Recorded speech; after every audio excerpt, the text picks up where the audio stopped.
education. And so excited about that. She's been an extraordinary asset over the last 3 years and extraordinary leader. So, and I know we'll be in good hands because the thing that I would say about Joyce and the team is she has built a strong team and really organized planning commission in a way that hasn't been in a really long time. Planning staff out in the neighborhood and a really top kind of administrative team that's running the business of the commission, boards and commissions, and that organizational structure was needed and it was strong and I think the commission is stronger for it. I know they will be going forward. So that sometimes it's not sexy work and hard work, but was necessary work. You know, a lot of plans got done, a lot of really good work with the zoning, but that is the one that I think is a legacy that allows things to persist beyond you, and you did that. So congratulations. And I'm sure we're all. Well, obviously she's great. She's great. I had. I knew that was coming. But you know me. You know, I'm selfish only because we hit a really good stride in the commission. We started to change the narrative, started turning things around promptly. We started really being critical of policies and procedures and so it's gonna be tough replacing Joyce. We're gonna work hard, but I think she's gonna be in a different position, in a different capacity, but still affecting change in our city. And you're right down the street from me. Yeah. So I know where to go. But we're gonna miss you. Don't forget us. And I'll just say that I'm not a great softie when it comes to stuff. Kids, wait. It's been a real pleasure to work with you, Joyce, and I'm really happy for you that you have this opportunity and we'll miss you. And I know that you're gonna miss the thing you'll miss most is appearing before city council. You're welcome. We're welcome to have you back just for old time's sake. I'm sure I'll do that. And I'm also looking forward to working with you. You'll still be engaged in the city council. So, Excellent. yes, I'm not viewing this as much as a goodbye, as much of an evolution of our profession. So congrats. Thank you, everybody. I really appreciate that. And it's been amazing. It's been so great to work with you all. We have put together a really great commission. You know, the select commission members of the mayor and selected are just really phenomenal, have very diverse perspectives and backgrounds. And I'll be a little bit corny, where this pin that I wear, it represents the mayor's office. Every morning I take it from the same spot where I leave it the day before, and I think about how we're serving the citizens. Every day when I wear this pin, that I'm representing Cleveland and thinking about the people that we're trying to, improve and make our neighborhoods have a stronger quality of life, and support our residents. So I will miss putting on the pin, but I will be serving in a different capacity. And, this has been a very transformative experience for me personally to learn public service and city hall, and that will go with me wherever I go. Thank you. Maybe not for the people, the residents. So thank you. I'm sorry to ask you to do something that I'm gonna see now. Preamble. The finale. Do it from the heart, close your eyes. Heart. Here we go. In compliance with notification requirements of Ohio's open meeting law and section 101.021 of the codified ordinances of Cleveland, Ohio in 1976, notice of this meeting has been publicly posted. All boards and commissions under the purview of the city planning department conduct its meetings in a manner modeled after Robert's Rules of Order. Actions during the meeting will be taken by voice vote. Refusals from any vote due to a conflict of interest should be stated for the record prior to the taking of any vote. In order to ensure everyone participating in the meeting has the opportunity to be heard, we ask that online participants use the raise hand feature before asking a question or making a comment. The raise hand feature can be found in the participants panel on the desktop and mobile version and activated by clicking the hand icon. Please wait for the chair or facilitator to recognize you, and be sure to select unmute and announce yourself before you speak. When finished speaking, please lower your hand by clicking on the raise hand icon again and mute your microphone. We will also be utilizing the chat feature to communicate with participants. The chat feature can be activated by clicking the chat button located on the bottom of the Webex screen. Call-in users can unmute by using *6. All meeting activity is being recorded via the WebEx platform. These proceedings are also being live streamed via YouTube. All requests to speak on a particular matter submitted through proper channels have been considered. We've also received emails from those who provided written comment on a particular matter. Proper channels for comments are listed below. Communication with members of this body must follow proper channels for consideration. Any comments received by the Wednesday 12 p.m. deadline are collected by city planning staff and disseminated to commission members prior to any scheduled meeting. Listed are the proper channels for public comment: sending an email, calling or leaving a message, sending a letter, or dropping off comments at City Hall. A little bit more about the meeting rules and procedures, especially if you're new to this process. The Chair Curry, will call each agenda item, and then each applicant will be invited to proceed through their presentation. Each presentation should be completed prior to questions and comments from the commission in order to facilitate a smooth presentation. Once the presentation has concluded, the chair will ask planning staff to summarize Design Review Advisory Committee recommendations, if applicable, and any public comments received. Public comments received through proper channels by the deadline are distributed to commission members prior to the meeting through Dropbox. Staff will also identify any members of the public present and scheduled to speak. Public comment is allowed at the discretion of the chair, and any individual providing public comment is permitted 2 minutes to speak to the agenda if they have interest. The chair will then request a recommendation from staff if applicable.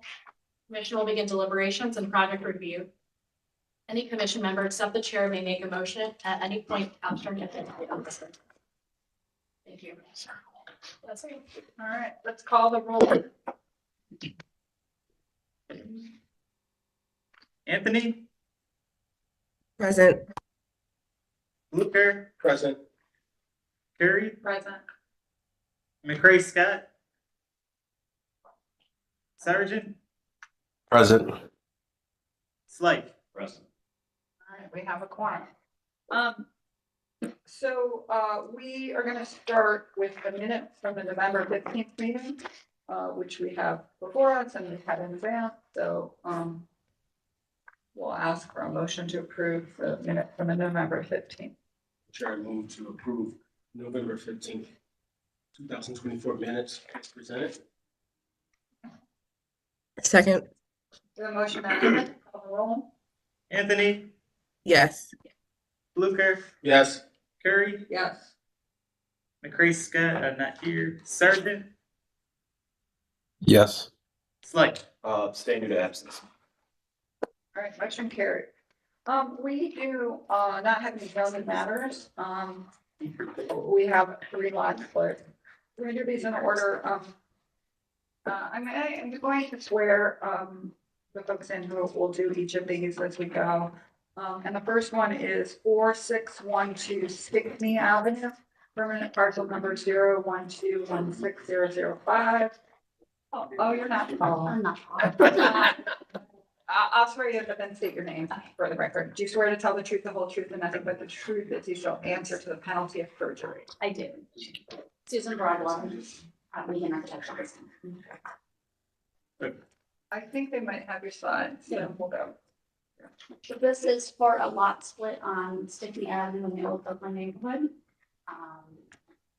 The owner is proposing to separate the slots into a single lot that needs purchase of 3 lots. They are 35 feet wide. And the next slide, just to show where our client has is proposing to develop both lots then with 3-family homes. We have been through the Near West Design Review and they've been this. We have the support of our neighborhood planner and we have met with and discussed this and have the support of the Old Brooklyn CDC as well.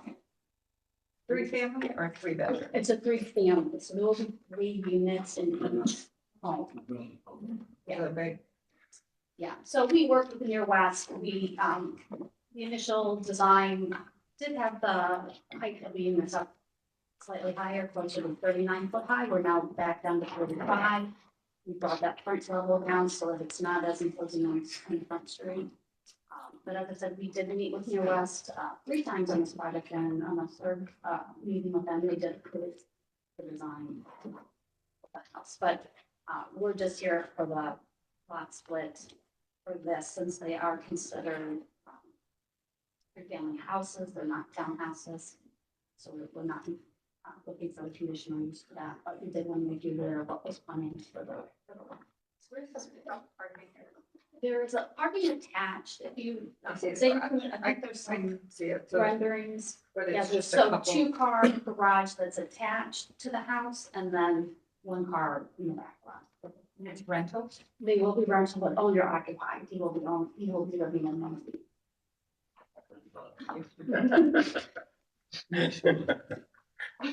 Um, Madam Chair, I move to approve as presented, considering the fact that they actually utilize 1 drive instead of 2, and I think that would justify having 35 lots. So I think it's a good use of us space and common sense. I'll second. Motion and a second, we have any discussion? My discussion is just that, since you are doing 2 lots, but it is rental, down the line, that means that they're not actually going right now to do the kind of proper, because it's 1 owner, right? So about snow removal, trash, et cetera. So the real issue We could is, get an easement for that. I I think think- that was put in place. because before. then if he decided to sell them, they wouldn't be required to do it. You'd have a really sticky situation with 3 units. Yeah, that's 3 units. No, we So- would always recommend that he has that easement. in So place. before they sign off on it, so we could have that because Yes, Oh, Madam that's not Chair. one on. I I'm not sure that there is already on this one. will amend my motion to include providing an easement, egress access easement in perpetuity, it's attached to the deed. Do I have to second? I do have a second. Okay. Any other comments or questions? All right, call the roll.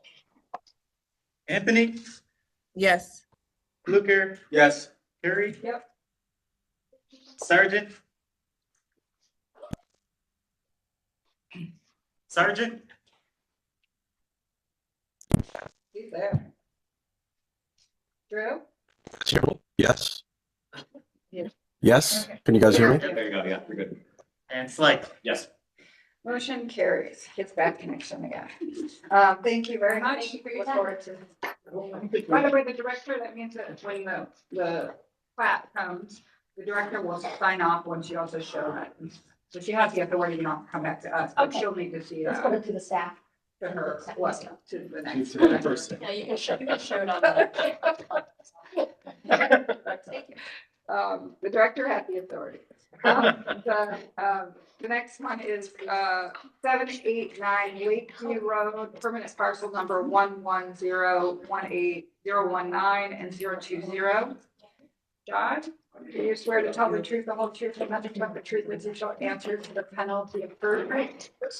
And this is, I assume this is a consolidation for a parking lot, Yes. not a split.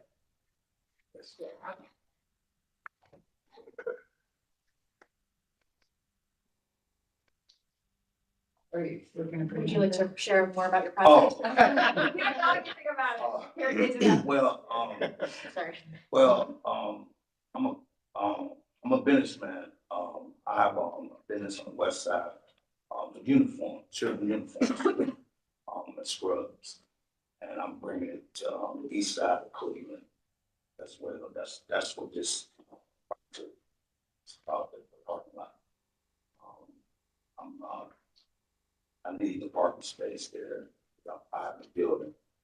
And, it's a neighborhood that I see this from. In the schools around there. I grew up around there. And just wanted to come back to the neighborhood, get back and be pretty much. So is this a consolidation? It's consolidation. Do we go to the next slide? You'll see the consolidation. I think there's one more. Oh, That's crap. the parking lot. So you're consolidating, are you building a new building? No. My building already ready to go, everything. I just need some parking Parking spots. space.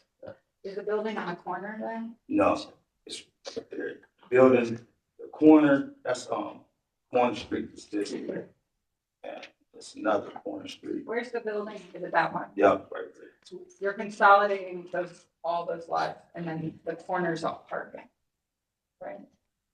It's two lots. It's two lots. The one This, the little one and the one to the south. Right there. That's below the building. Yeah, right there. Oh, so just those two, not the big one? No, For parking.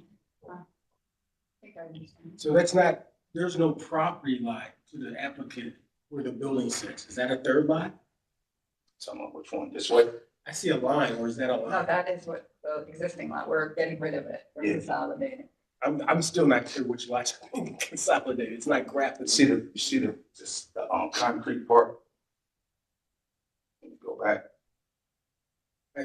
Maybe I'm just dense this morning. We have I a- can't- It's the one where the building is in the back immediately. Yeah, right there, Okay, right there. Phase two. Yeah, right there. But when you go to the plan, I think the confusing part for me then, where's the building? Right there, yeah. But isn't the lot bigger than this? I know that's what I'm confused about. Shannon Leonard has a Okay, hand raised. you know what? Shannon's online. Graphics are jiving. Shannon is online, she may have more context to you. Good morning, Madam Chair, Shannon Leonard. So I believe this application on this parcel, that southern lot is a large land bank lot, and the gentleman needs parking for his business. And he's splitting the land bank lot and consolidating it with the building lot. So the building on the northern parcel is completely on its own separate parcel. It's a historic building that's been there for a while, that didn't have parking when these lots were created. And so, but they had previously, I believe this was a dry cleaners, and they had just been using that parking, even though it wasn't necessarily done correctly. And so since he's acquired this building and established his business here, he's looking working with the land bank to use that southern parcel, but only a portion of it to provide parking to be compliant with the various sections of our code. I think we understand that. Will it be Okay. upgraded at all, or are we just doing a consolidation, meaning like the idea is nothing's gonna change other than, there won't be any fencing and that grass area won't be additional parking, it's for future development? He will need to drain and grade and pave the parking lot. When he first came in, he was ready to get his business going. And so he established the use of the building for his offices and his uniform shop. And then the separate lot, he will need to do the appropriate, establish it as, he don't necessarily needs to consolidate the parcels. He'll just need to lot split the land bank lot so that he can establish that second parcel as a parking lot accessory to the building to the north. But he will need to go through the process of, making that parking lot be compliant with the code and meet our guidelines around landscaping, frontage strips, fencing to the north, et cetera. You'll have to come back for that. You go back to the lot. Eric, has got a question. Madam Chair, to Shannon, apologies, just a little confused on what portion of this.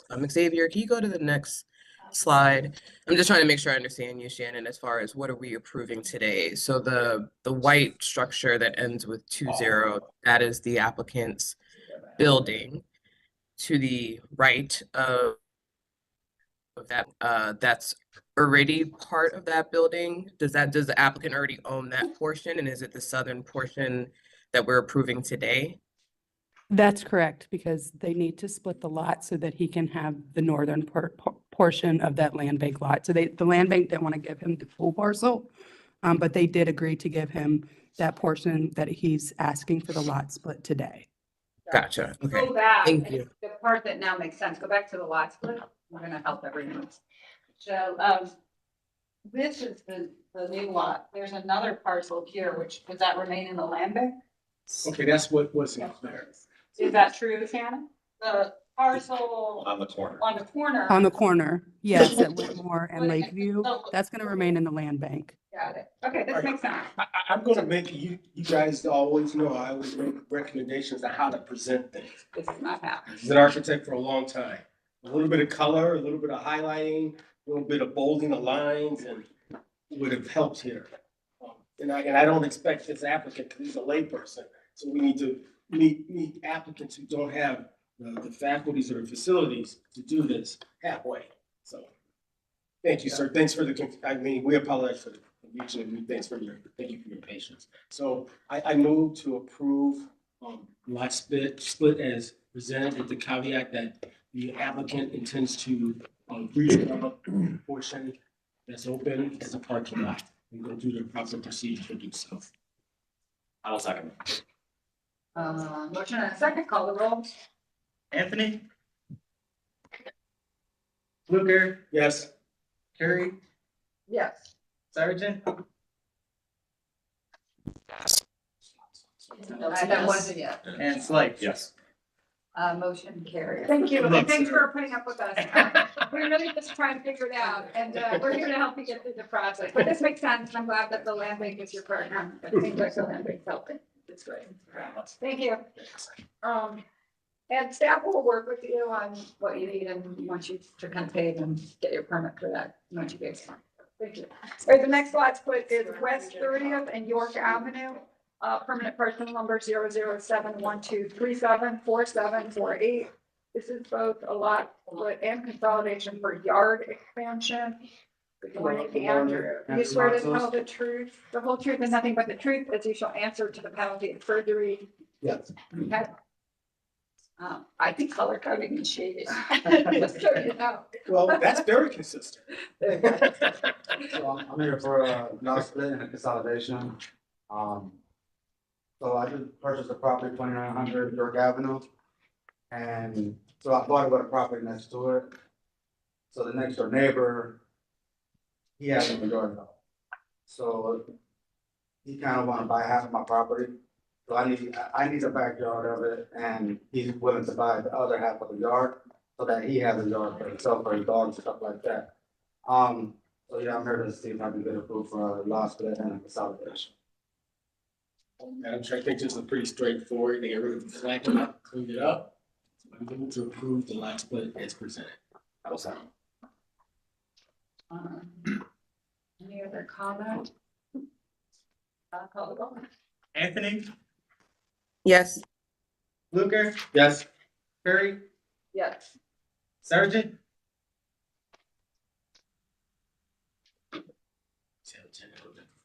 Yes. And Slight? Yes. Thank you. Thank you, appreciate it. Y'all have a good one.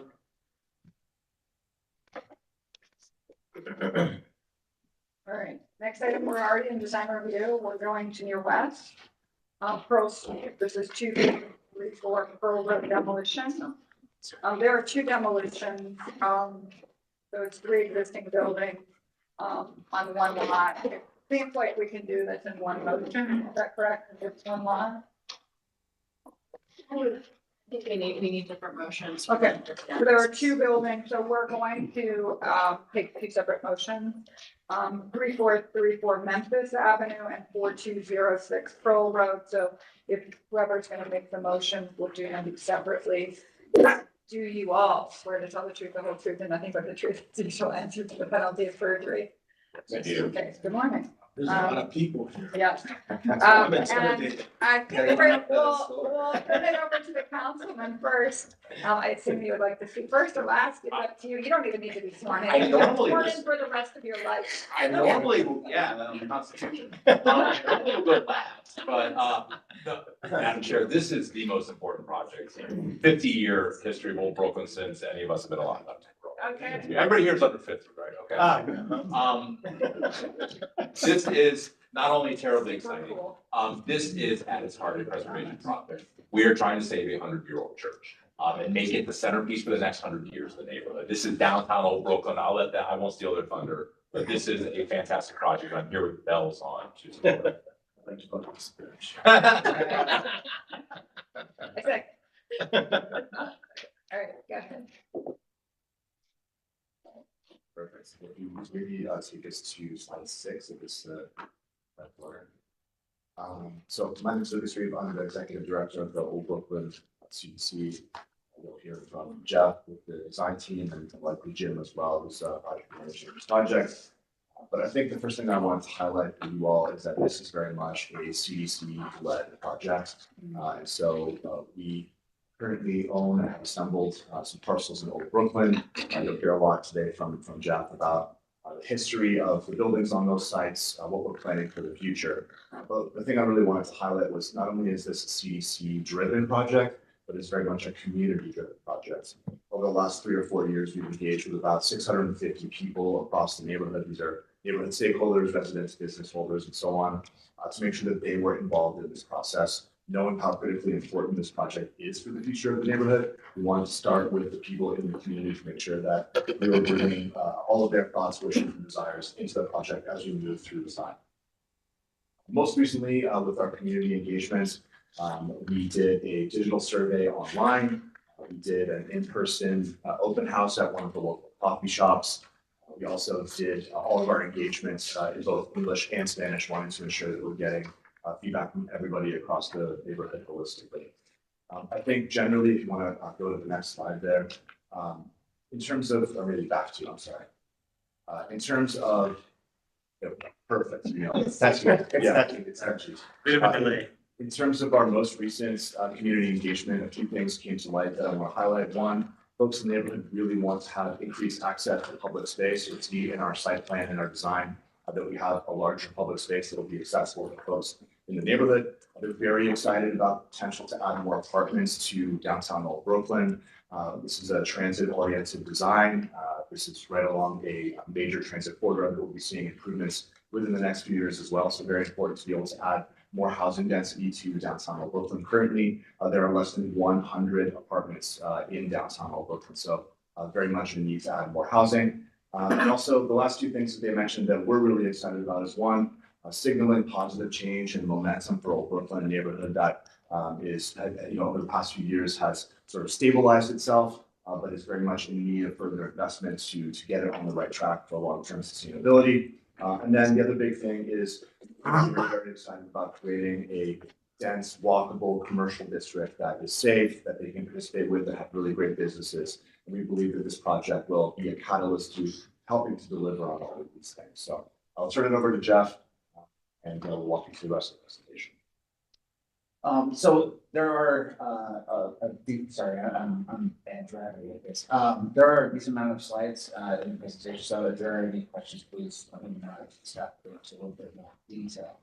So to kind of set the stage, we looked at the site plan in a lot of different configurations in order to put the new development onto the site.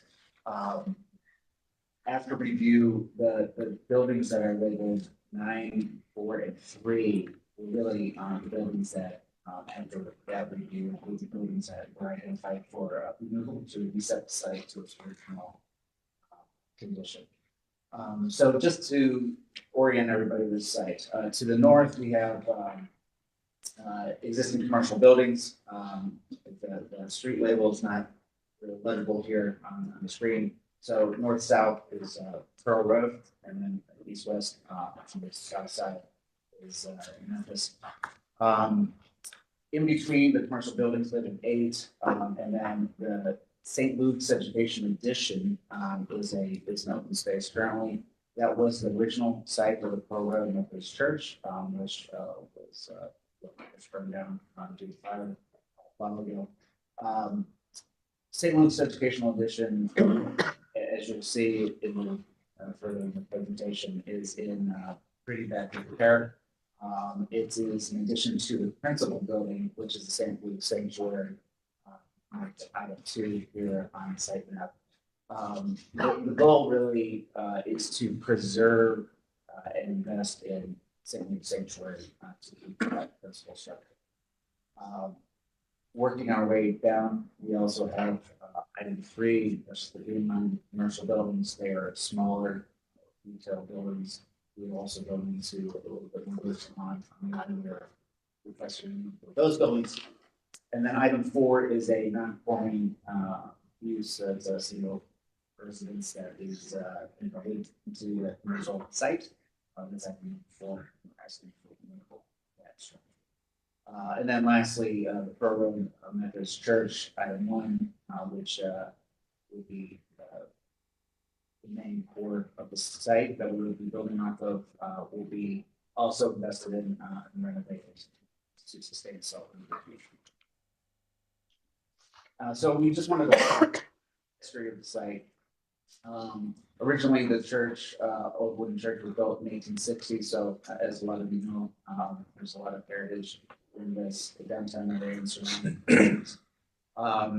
The church that we are looking at preserving right now was built in 1903. That sits alone in the middle of that green outline, which is our site for the new development. Green line buildings were then added to what is now Memphis on the south side of the site. And then the educational building was built as an extension onto the initial site in 1927. But the original Pearl Road Church, as it stands now, predates that.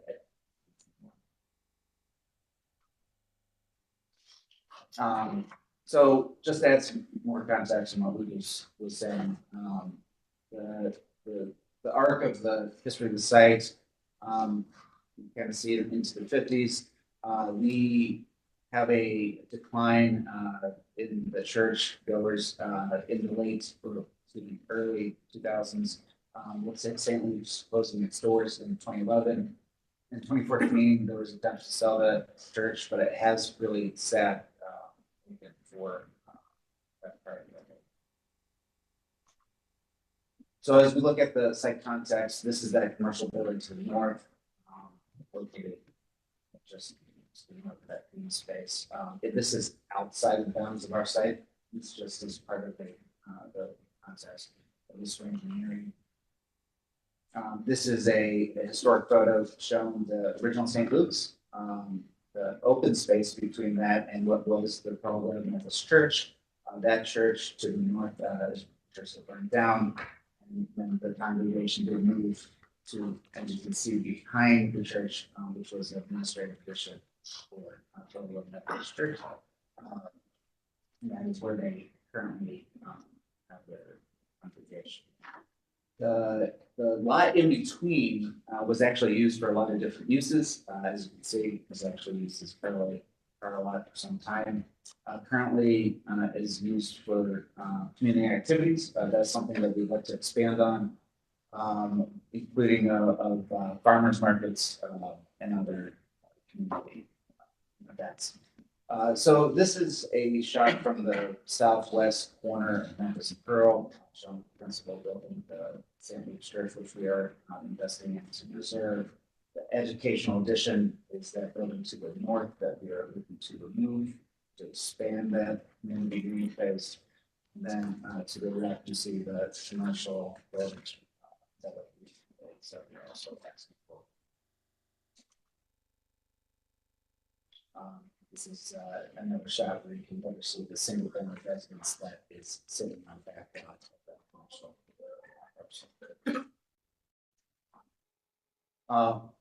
Sorry, jump around.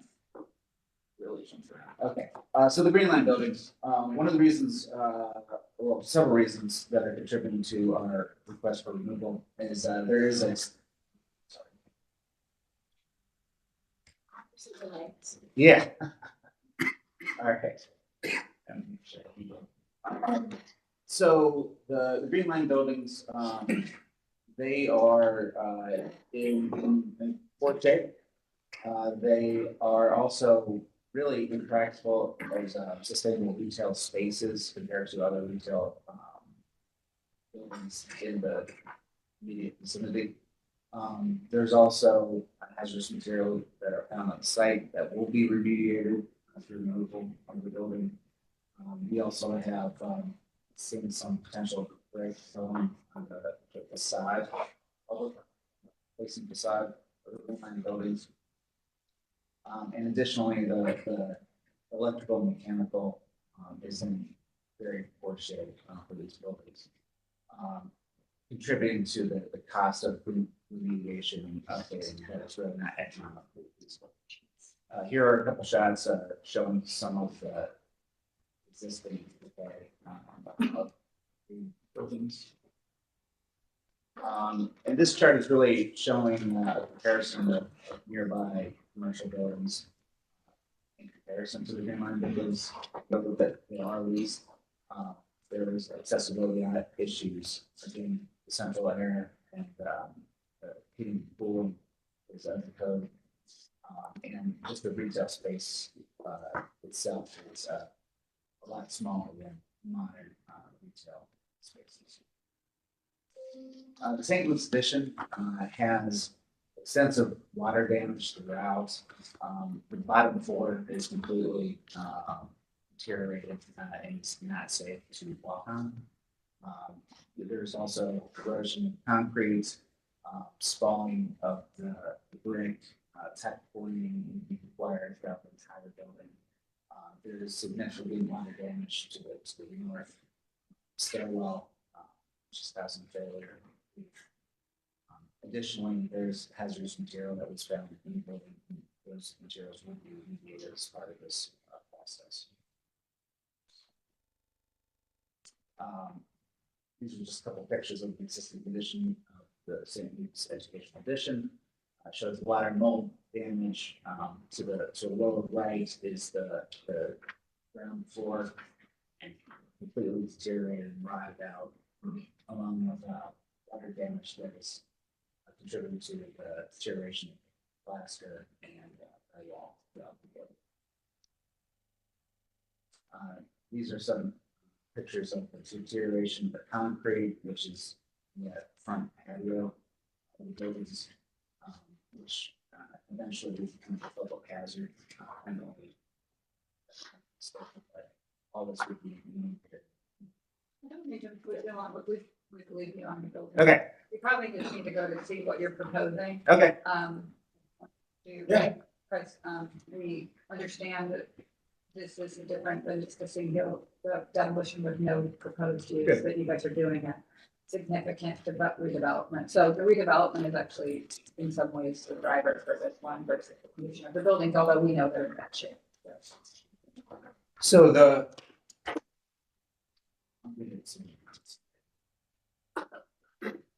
okay. So the redevelopment plan is shadowed principally in item 1. St. Luke's shown kind of off to the west of the L-shaped building. So the northern portion of that is existing Pearl Road Methodist Church with a new multifamily 6-story building being proposed to the south and to the west of St. Luke's. The Pearl Road Methodist Church building will still be used as a place of worship. With residents being added to the upper stories of that building. Buildings will be interconnected as a singular building. So that really creates the main housing for the site. The central green space, which is over 80 feet, will be opened up and available for public use. This is just a diagram showing the upper floors of the unit layout. You're seeing the ground floor of Pearl Church, which will have both amenity for the congregation residents as we move up. Their sanctuary, current and sanctuary space is on the second level. See here at St. Mark's sanctuary will be the purpose for a commercial use that hasn't been identified just yet, but we will be restoring that building for future use as part of that. So as we go on, you see the extension of residences into Pearl Methodist Church, with the stacking of the new multi-family building. So this is a initial massing. It is not complete yet, and that is following on the heels of this. We to move the project along due to specific requirements of financing. We are asking for approval of those structures. The massing will be a contextual architectural design. We are using the Greenland buildings and using them to rebuild to emulate those Greenland buildings as a historic that you mentioned. But really, we don't want to take away from the character of the existing block. So we're using materials. Yes, we will be submitting that first. I got one of the quick things that I think is important. One of the pieces of feedback we got from the community was specific to the church school addition building that we're proposing to review as part of the development, to reincorporate as many of the materials from that into the new building as possible. Stained glass windows, wood, things like that that you can recycle into the new construction. All those things could be done to.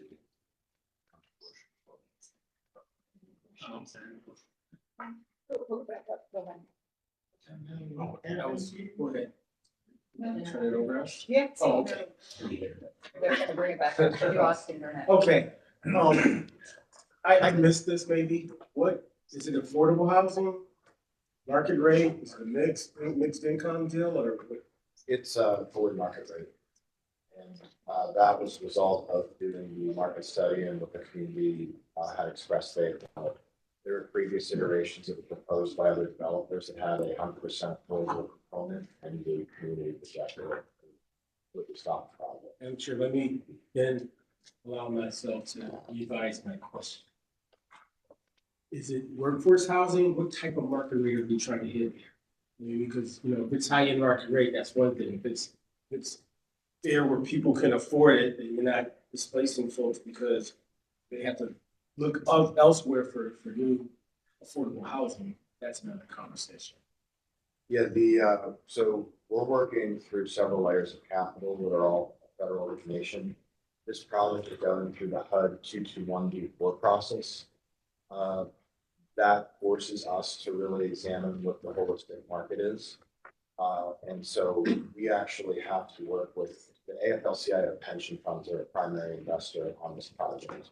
So they have appointed, it's going to be fully in, from a construction perspective, which is not the question, but they have to appoint their own lender, which we're using Prudential Real Estate, to essentially do an offer a third-party market study. So that we are not overbuilding on a product that exists in the neighborhood. That market study, which will be a part of the whole record of this project, which should be finalized actually next week, is suggesting if there's an overabundance of affordable product in Old Brooklyn, which is why there isn't a lot of investment happening along that commercial corridor. There's no comparable rents that would allow you to pay for the renovation expenses that would happen in a project like this. I'm just asking what the rationale is. I'm not criticizing, I'm just understanding what kind of market you trying to. Yeah, I think the reality of what the market study is going to show and what Jim mentioned, with there not being any comparables even Old Brooklyn, with it being such a large neighborhood and not seeing any construction in the multi-family world in over 50 years. I think that what the market study is going to show and how the financing is going to come together, it's not going to be high-end market rate apartments. We're talking very much mid, probably even pushing more towards workforce. So it's not something that will be displacing folks from Old Brooklyn, it'll be servicing folks. Okay, that's a different, I get it, Old Brooklyn's it's the middle market, right? Trying to figure out how to stabilize it, but you also want to advance products. I would like to add, just for the vice chairman's, clarity, there is no displacement. Nobody lives in any of these units. These have been vacant. There's a couple of small businesses that are being relocated through the Uniform Relocation Act. But there is no current residential on this footprint or in the site. This is all new residential. And Old Brooklyn has houses that sell for 40 and 50, and we have houses that sell for 280 and 3. And we are very much that middle neighborhood, like you said, and I think when this is all said and done, 20, 30 years down the road, when they say, how do we address middle neighborhoods? This is the project that we're gonna point to and say, this is the example of how to do it. This will be some workforce for some folks, and some of the bigger units will be a little bit, higher end, but, there is no displacement. I just want to be clear about that. I would say there is so much that I love about this project. One is it's big enough to be really catalytic, right? It's saving what should be saved. It's the right kind of preservation. It's gonna add the opportunity for some new construction that could be fairly contemporary and how it gets executed. It really is a kind of catalytic anchor that that also is with the open space and the potential for it becoming a destination. It's exciting. And so I understand this idea of sort of the market, but I actually believe that this will also help existing homeowners where some of the real estate market has been so flat here. And that's also just really important for people to invest and save. There's so much I love about this. I think it's also really thoughtful demolition, meaning, we weren't coming here just starting over and raising everything and also working with the church so that the parish can thrive. Or, this is how it should be done. And so I applaud you for that. It's going to be very complicated and hard. So it's not going to be easy to execute, but that's where I think everybody's got to get around the table and help get it done. So, is the CDC actually developing the housing, or we partner with the developer? Yeah, so the way the sources work, some of them have to flow through them because they're a nonprofit entity. So the way we're structuring it is that the CDC is essentially master leasing the Fall United Methodist parcel so that we can link it together into a development by standards of the funding source compliance. We also secured a Ohio Brownfield remediation grant, which will cause us to have to flow that work through those properties unconsolidated. So we're going through a little bit of a different process, and I think you're typically used to seeing where you want the lot consolidation now before you do that work. But then once we have that HUD approval, which is about a 9-month process, then that's when we would consolidate it, transfer all the parcels to that investment development entity that would be approved by HUD and vetted and all that, to then put those flow of funds into so they can spend it. So a lot of our technical decisions and our processes are really being driven by the compliance of these multi-layered programs. And they don't want to work with one another, so our job is to try to bridge them all together and keep it as uniform to your process as we can. You don't get paid enough for that. Exactly. So, I agree. Anybody online or group online might have any questions or comments. I do have one architecture thing. I don't know where you are in the design process. This is a personal thing. It's not a requirement. It's just my personal nature of like, the next one, you have a really historic site like this and historic buildings, the tendency to also this new construction, which is super cool, is actually not to try to make it mimic the history, but actually make it a little more obvious that it's of this time so that the historic parts shine. It's my nature, like you could pop if the new construction was actually more contemporary, and I don't mean like crazy, but like, so my preference would be not to try to, with the new construction, make it mimic historic. It would just make it of these times and it'll be a beautiful backdrop for a church. Not a requirement, just a preference. And that would fall in line with the U.S. Secretary of the Interior here, that it's not landmarks. Well, it depends what ship will say. That's the whole other. Yeah. But it is true that the of its time is preferred. Yeah, I agree. And it could be very cool, like this idea of like, even if the building had more glass, then you would see the reflection of the church in the glass, or, that kind of like, this could be a destination from an architecture point of view. It's up to you guys. Well, I was gonna say, to clarify that, we were using more conceptual materials, but not conceptual architecture. So. Who's your architect? I am. Oh, you were. What's the That front? does not. Oh, Okay. Madam Chair, I just like to say one thing, and I guess it impacts all of us in this room concerning the CDC ecosystem. I have to commend you all for being in the position and having the capacity and actually the vision to take this on. I would like to see the other parts of our CDC ecosystem mature and grow and become developers as well. Obviously, we were a long way from that, but I think ultimately that's what we're trying to achieve. So, The councilman, for I'm sure driving every. exactly. I wanted to jump in on this because, yes, and I'm very proud of, we've gotten almost $8 million in federal, state, county, and city dollars for this project. But back to the contextual, one of the neighbors said, well, won't this new building just overwhelm the church? And I thought about the Old Stone Church on Public Square, and one of the things that makes the Old Stone Church so charming is that it's housed in between this huge downtown. You look at this little church like, oh, it's adorable, right? And with this new construction here, this church kind of takes on that charm that it kind of lacks right now. If you just drive past and don't even You notice. can accentuate it. It's gonna be celebrated, it's gonna be Yeah. actually on a Plymouth, due to the site planning, so. And it's not for modular housing. This is the one thing that gets. Would you like to talk about how that? All right, on mine, I just want to check in. with, Sorry, guys.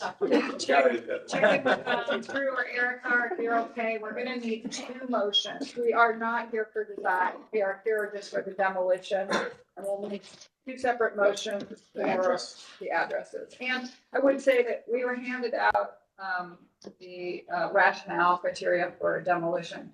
As we do this, I'll point out that for the record, this meets so many of them in the case of the potential economic viability, the history, the significance, the way they're doing it, the design quality. So they tick off almost all 7 of these.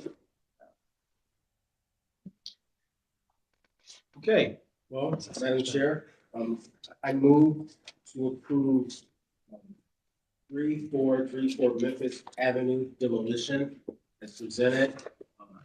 The caveat that we believe it meets all the demolition criteria set forth in the ordinance. I'll second that. Motion and a second. Call the roll. Anthony, Yes. Luker, Yes. Curry, Yes. Sergeant. Blank. Yes. Motion carried. Second one. I'm sure I move to approve 4206 Furrow Road. Demolition as presented with the caveat that it meets all the demolition criteria set forth in the ordinance. I'll second. Motion and a second. Call the roll. Anthony, Yes. Luker, Yes. Curry, Yeah. Sergeant.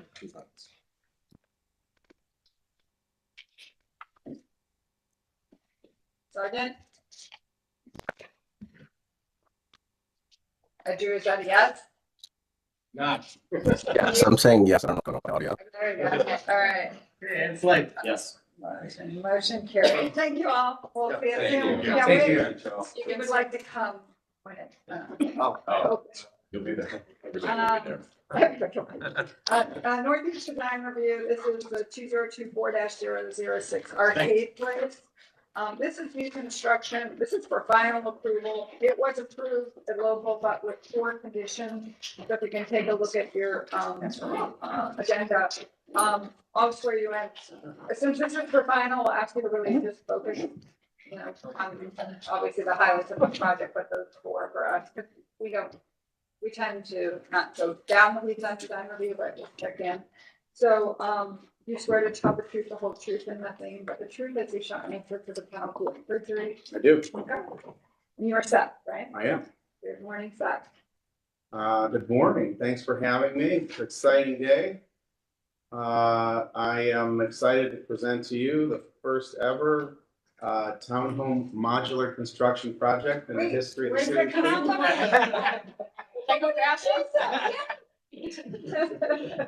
Who we get? Councilman Marsh. He's like. I know it is. I was at the meeting. Oh, you were. Got to my meeting. So I'm one of only 2 builders ever to build a modular house in Cleveland. One of 3 actually, but 2 at the meeting. So, in any case, so this is Arcade Place. It is the corner of East 156th Street and Arcade in North Collinwood. Do you support this? Are we good? Yes. Beautiful. And the mocap. Thank you, Councilman.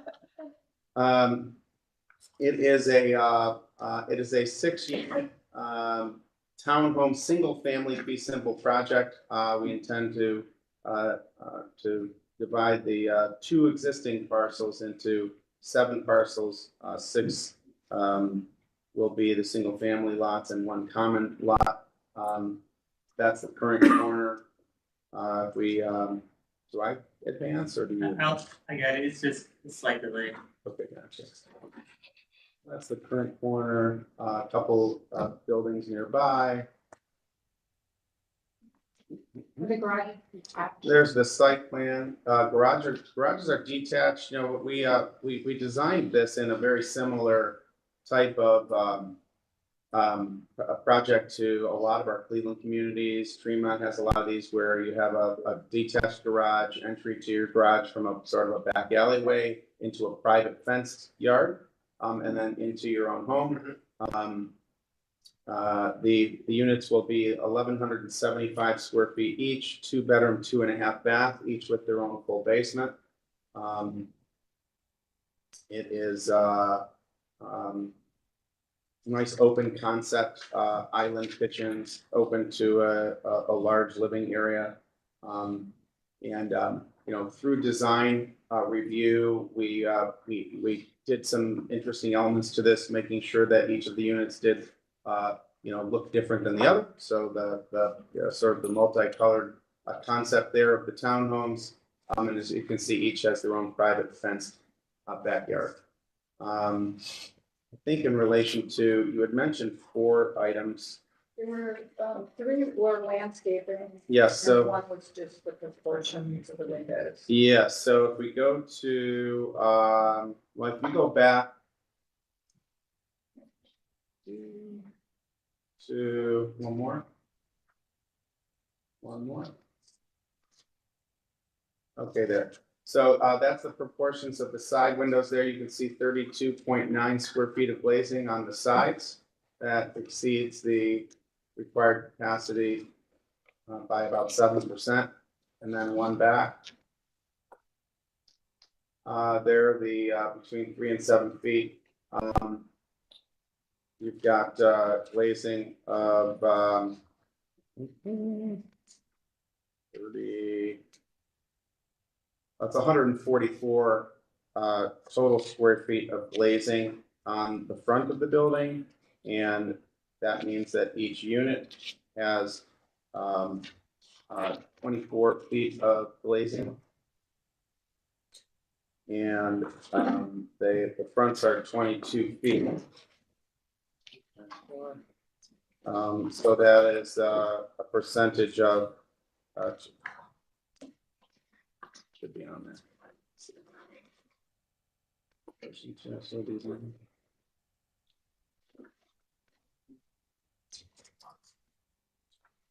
What's that required glazing on the front? Remember the number?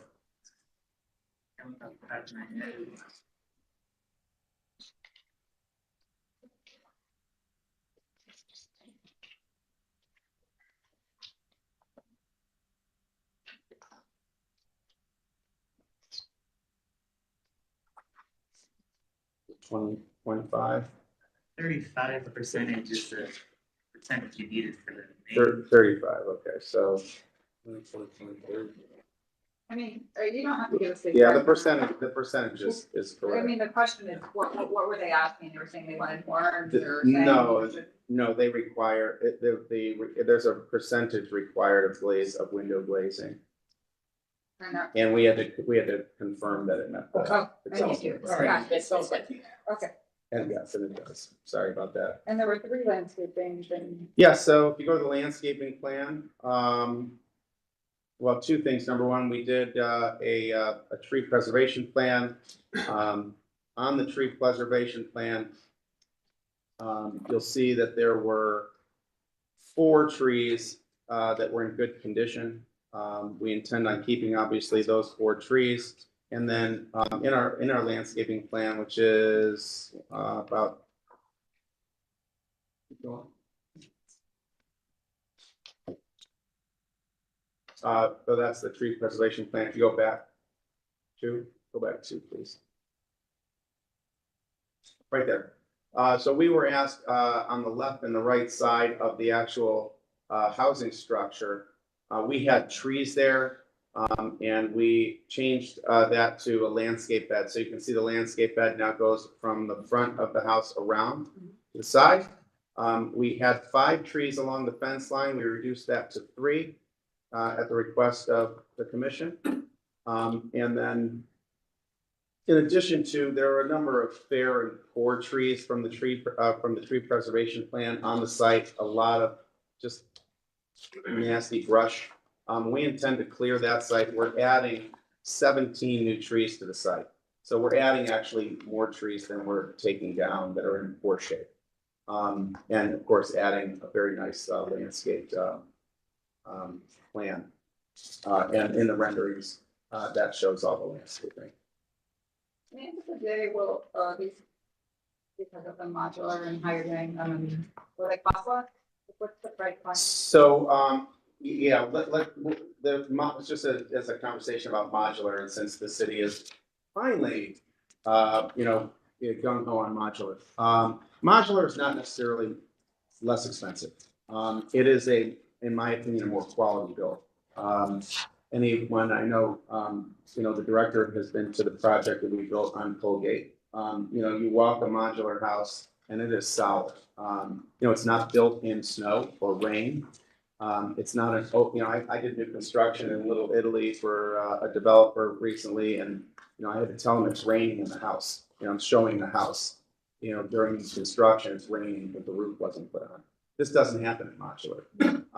We built a house on Colgate. That house was up, under roof, powered up, and alarmed in 5 hours. So this won't be that quick. This will be a 2-day So process. it's quality, quality, not a cost. The quality's there, it's a lower carbon footprint, you don't have multiple trucks coming to the site for different, materials being delivered, it's really just. Right. Construction is much shorter. It's much time is money. Is there, I think that, it's not about this project, Sure. but in general, is there a way that as you go forward, that the designs can be more? The designs can be anything. contemporary? I mean, I could show you some crazy designs, yeah. We wanted to, we wanted to make sure that, number one, what we were bringing to North Collinwood was something that was unique, but also, reflective of the neighborhood. I think that North Collinwood and the Waterloo Arts District, it's a colorful project. I think that blends with what's going on there in North Collinwood. We're gonna be building a lot of houses in North Collinwood. We look forward to that as well, but we can do a lot with modular. Good. I mean, my hope is that it's true that it also, while you're raising the standards of quality, if we're gonna do a lot of this in the city, it's also raising the standards of some that I've seen in Pittsburgh and other stuff, where the architecture is actually compelling. Not just kind of, so if it can do both of those things and stay relatively cost neutral, it will become a preferred alternative. For me, if it just is kind of not really pushing the quality also of the design itself, it's less interesting to me across the whole city, unless there's a huge cost difference. Not that I want people to have bad product, but I think it's possible, and I think it would be really cool, and I think you're gonna get other partners who will wanna get to the table. But my opinion is everything is sort of at the kind of fair edge of design quality, then it's gonna be harder for all of the partners to get to the table, honestly. So I know it's not this project and you could do anything going forward, it's just my opinion, but I love the project and I support it. Well, Madam Chair, don't shame me when I say this. Uh-oh. It's like Mr. Potato Head. No, seriously. I mean, the potato is the module, right? And it's what you add to it is the important thing. I mean, when I practice, we did lots, I've done over 25,000 units of housing. We would come up with all options and alternates to create diversity, you know, whether it's a reverse gable or whether it's a dormer or whatever. And I think now it's just starting to explore those killer parts, for lack of a better term, to create that, you know, keep it within a reasonable range, but create that diversity and quality through that type of stuff. That's just my personal, to support your position. So, that's all I gotta say. Hey, well, since I'm here and on the record, I would urge the city as they're deciding on what company's going to bring a factory here to Cleveland, that we'd be very, very vigilant about bringing a company and factory that provides for diversity in design, because many of those large companies do not. You know, this particular, you mentioned Pittsburgh, most likely the developments you're talking about in Pittsburgh were built by Champion, which is our manufacturer of this particular project. The house we're building on Westrock, which is our next house, comes from Skyline, which is the same as the Habitat for Humanity building. They'll only build a ranch with a 512 pitch. You know, so if you want a bunch of those, which is great, they're good, you know, and they're less expensive. But if we want, you know, we want design elements, you know, we need to be very vigilant about, you know, the kind of who we bring here that's going to build those homes. Yes, I made my comments known for the selection process. But hopefully they have, you know, I don't know who's gonna be on that committee, but hopefully they involve folks who have your insight. But otherwise, we're just gonna create what Lillian is suggesting, is we're just creating production housing, and that's what it's gonna look like. Did I hit all four? So, this is final approval, by the way, and we can, with condition.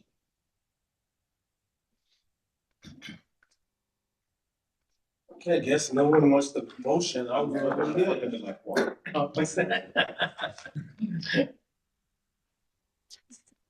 I move to approve, item number NE 2024-006 Arcade Place as presented. It appears that they have addressed all of the comments for design review. So, having said that, I move to approve. And I was like, Motion and a second. Call the roll. Anthony? Yes. Hoover? Yes. Curry? Yes. Sargent? Yeah, happy. Slide.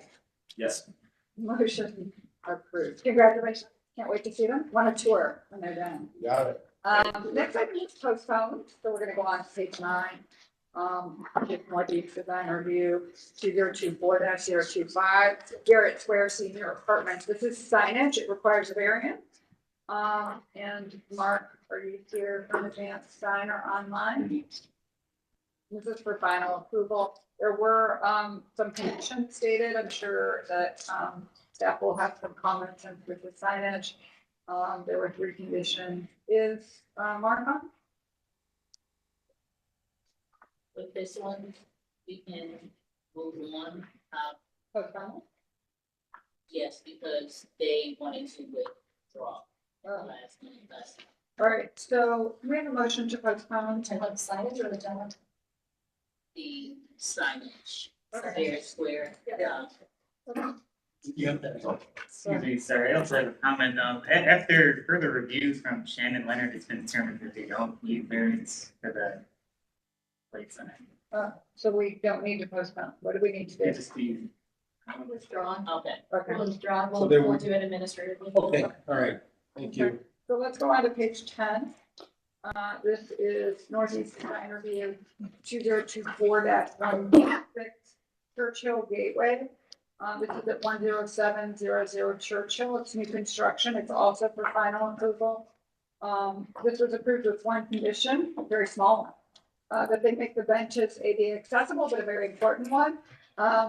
Do you swear to tell the truth, the whole truth, and nothing but the truth, as you shall answer to the penalty of perjury? Okay. And you're Rolando? So I'll be presenting on behalf of Rolando, Okay. who's the project architect. I'm the design manager for Can you MTV. say your name? Albert Zondervan. And Dustin Keeney. Okay, perfect. So we've already gotten our final approval from the neighborhood design review. So we're here today for final approval. We have a slide deck. I think most of it, I'll give a little background on the project. If you guys are already familiar, just as a little refresher. I think we can move through a lot of it and kind of get through to the site plan, which is where most of our comments were located. We have the slide deck there. I don't believe it's in the master slideshow.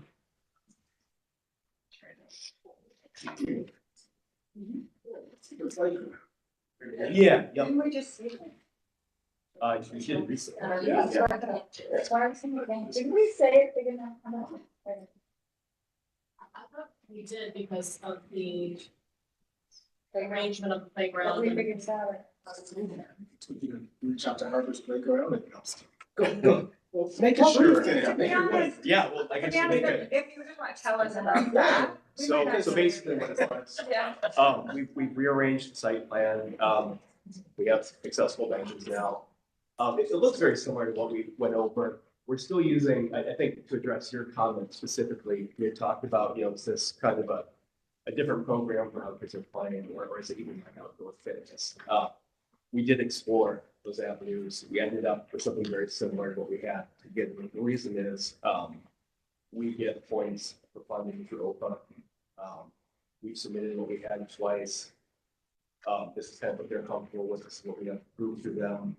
We also had a discussion with property management, and we think that because of the unit mix that we have, we're, heavily leveraging 2 3-bedroom units. We're looking at families here in both phase 1 and phase 2. They get used a lot for kids that we expect.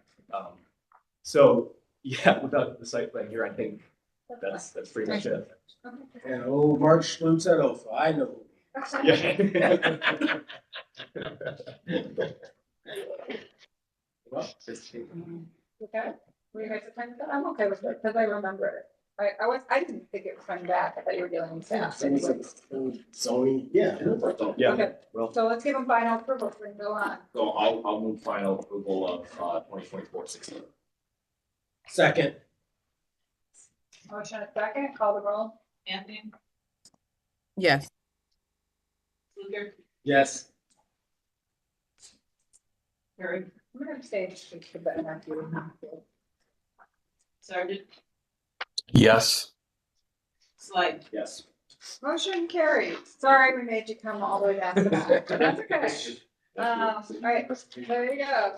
If you don't bring your slides, it goes so fast. So less than the Cleveland. Klaus will deny it. Far West, 2024-012, this is at 6400 Herman Avenue development. This is 135 unit mixed-use development. This is at Thematic, an heirloom company. Are you online, Justin?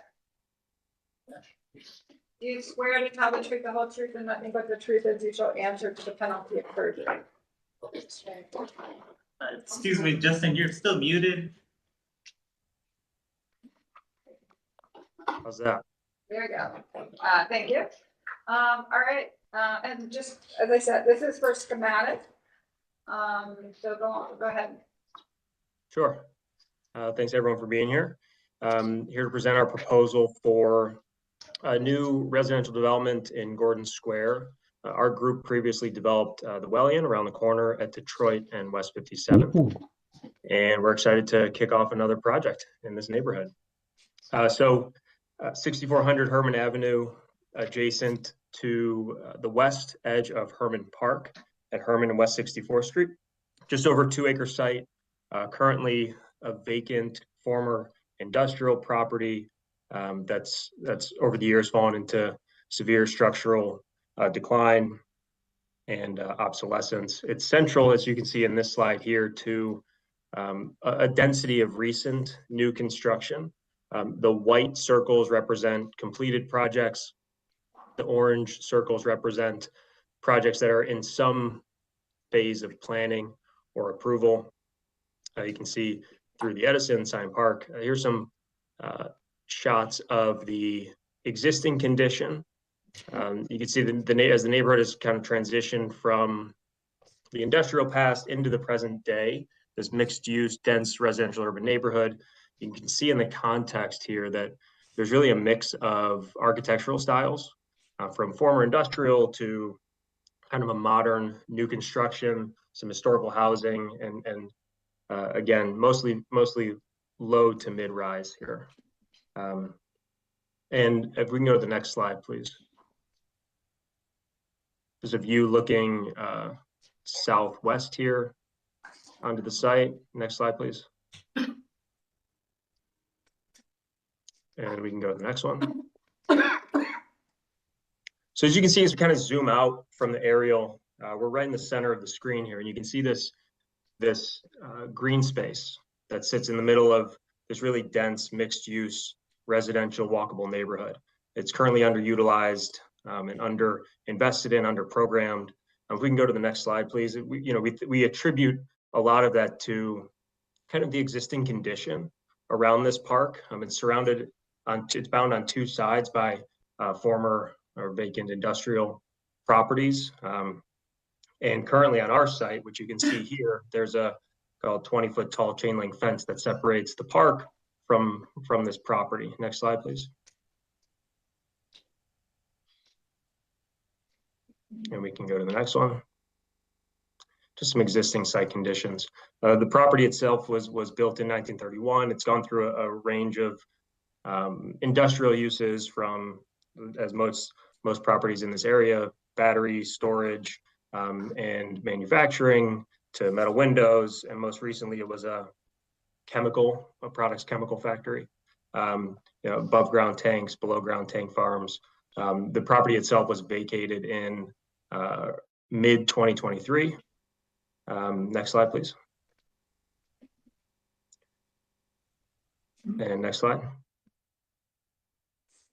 So our architectural approach here. So our proposal is, as of right, based on the current zoning.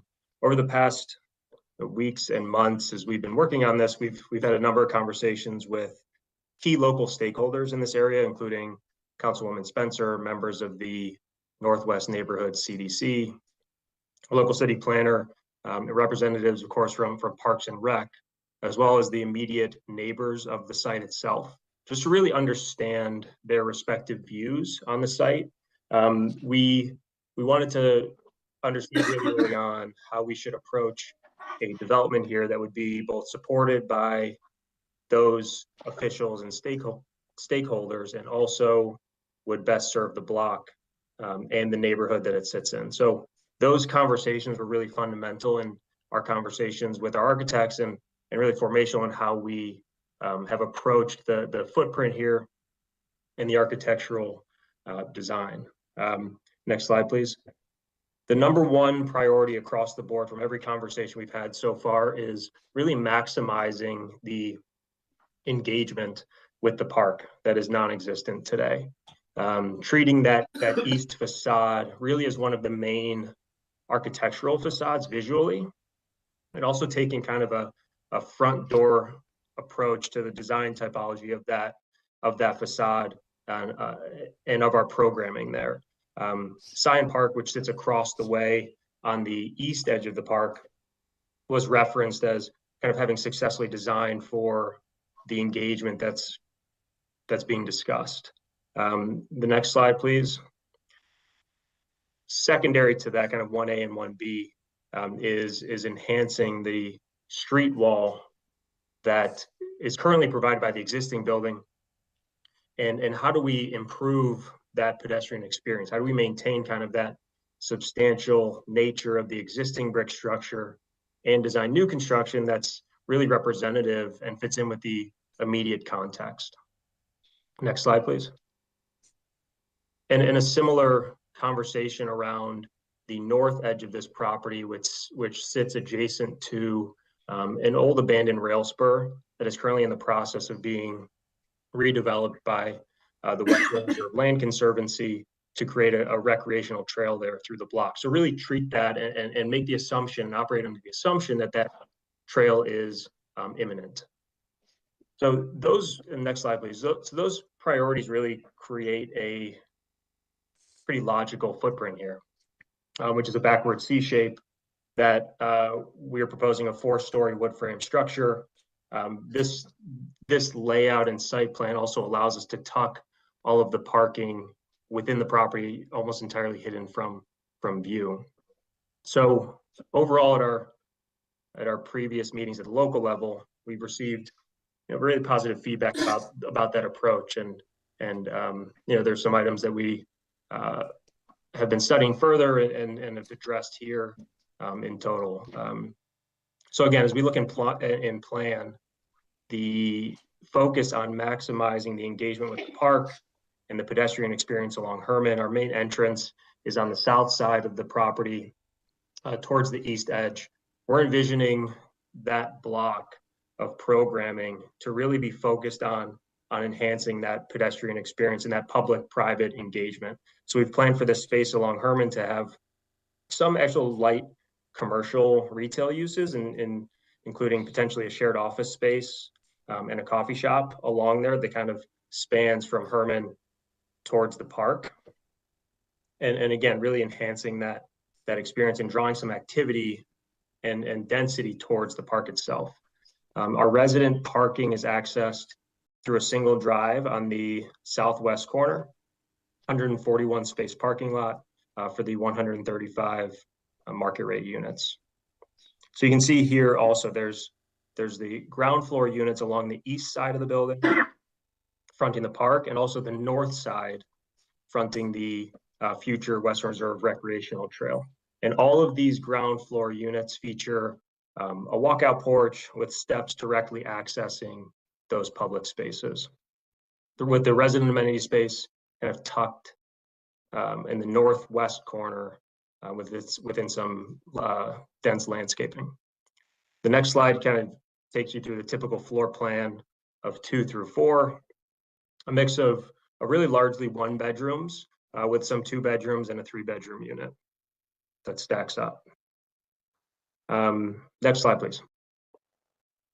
So just to show some of the context of the notable properties in the immediate surrounding area that informed how we would, along with Dimmitt, approached the architecture here. You can see there's really a diverse, eclectic architectural language that's created through these projects. Some repurposed former industrial properties, new modern construction, and some things that kind of are a little bit of a hybrid, using some classical materials and proportions with more of a modern aesthetic.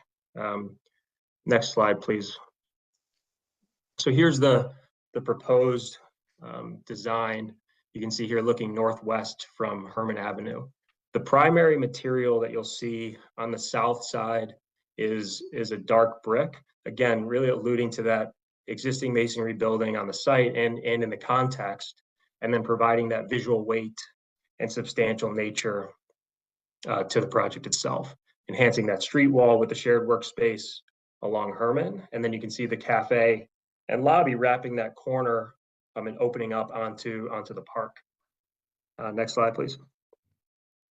So this is the view from Herman Avenue.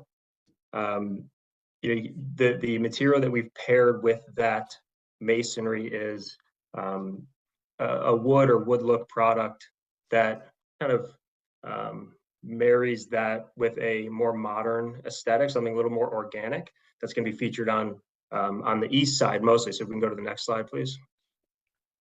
So here you can see the view from the park itself, that east facade. Just want to highlight here, you can see the cafe kind of opening up onto the park on the left side, and the ground floor units with their walkout porches and landscape beds that create a little bit of a distinguishing character between the public and private space, but still lends itself to that engagement and that relationship between the two. which is similar on the north facade towards that rail. The brick we're proposing here is you can go to the next one, that's fine. The brick we're proposing is a wire cut, Endicott, sienna iron spots, the color, Norman size, and then a couple images of kind of the design intent of that wood or wood look material, as well as in the bottom right, ceramic tile that's going to be inset on the balconies. So if you can go to the next slide, please.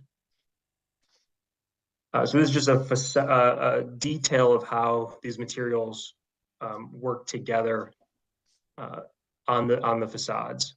And you can see that dark ceramic tile inset on the balconies here. So really focusing on how these materials interact, but create kind of a cohesive look here. And you feel free to kind of scroll through the various elevations. Happy to let me know if you want to pause on any of them or get a longer look. We can always obviously refer back to them. I saw the rendering. It would be helpful to go to the rendering. Yeah, so we'll end on the rendering just quickly here. We could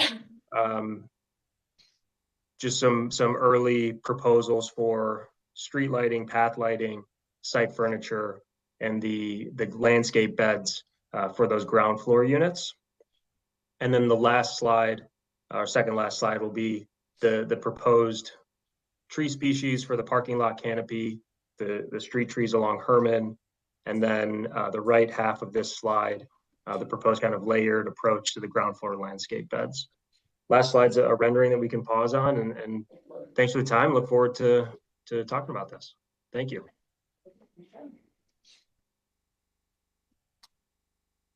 Any questions, comments? It's a big project.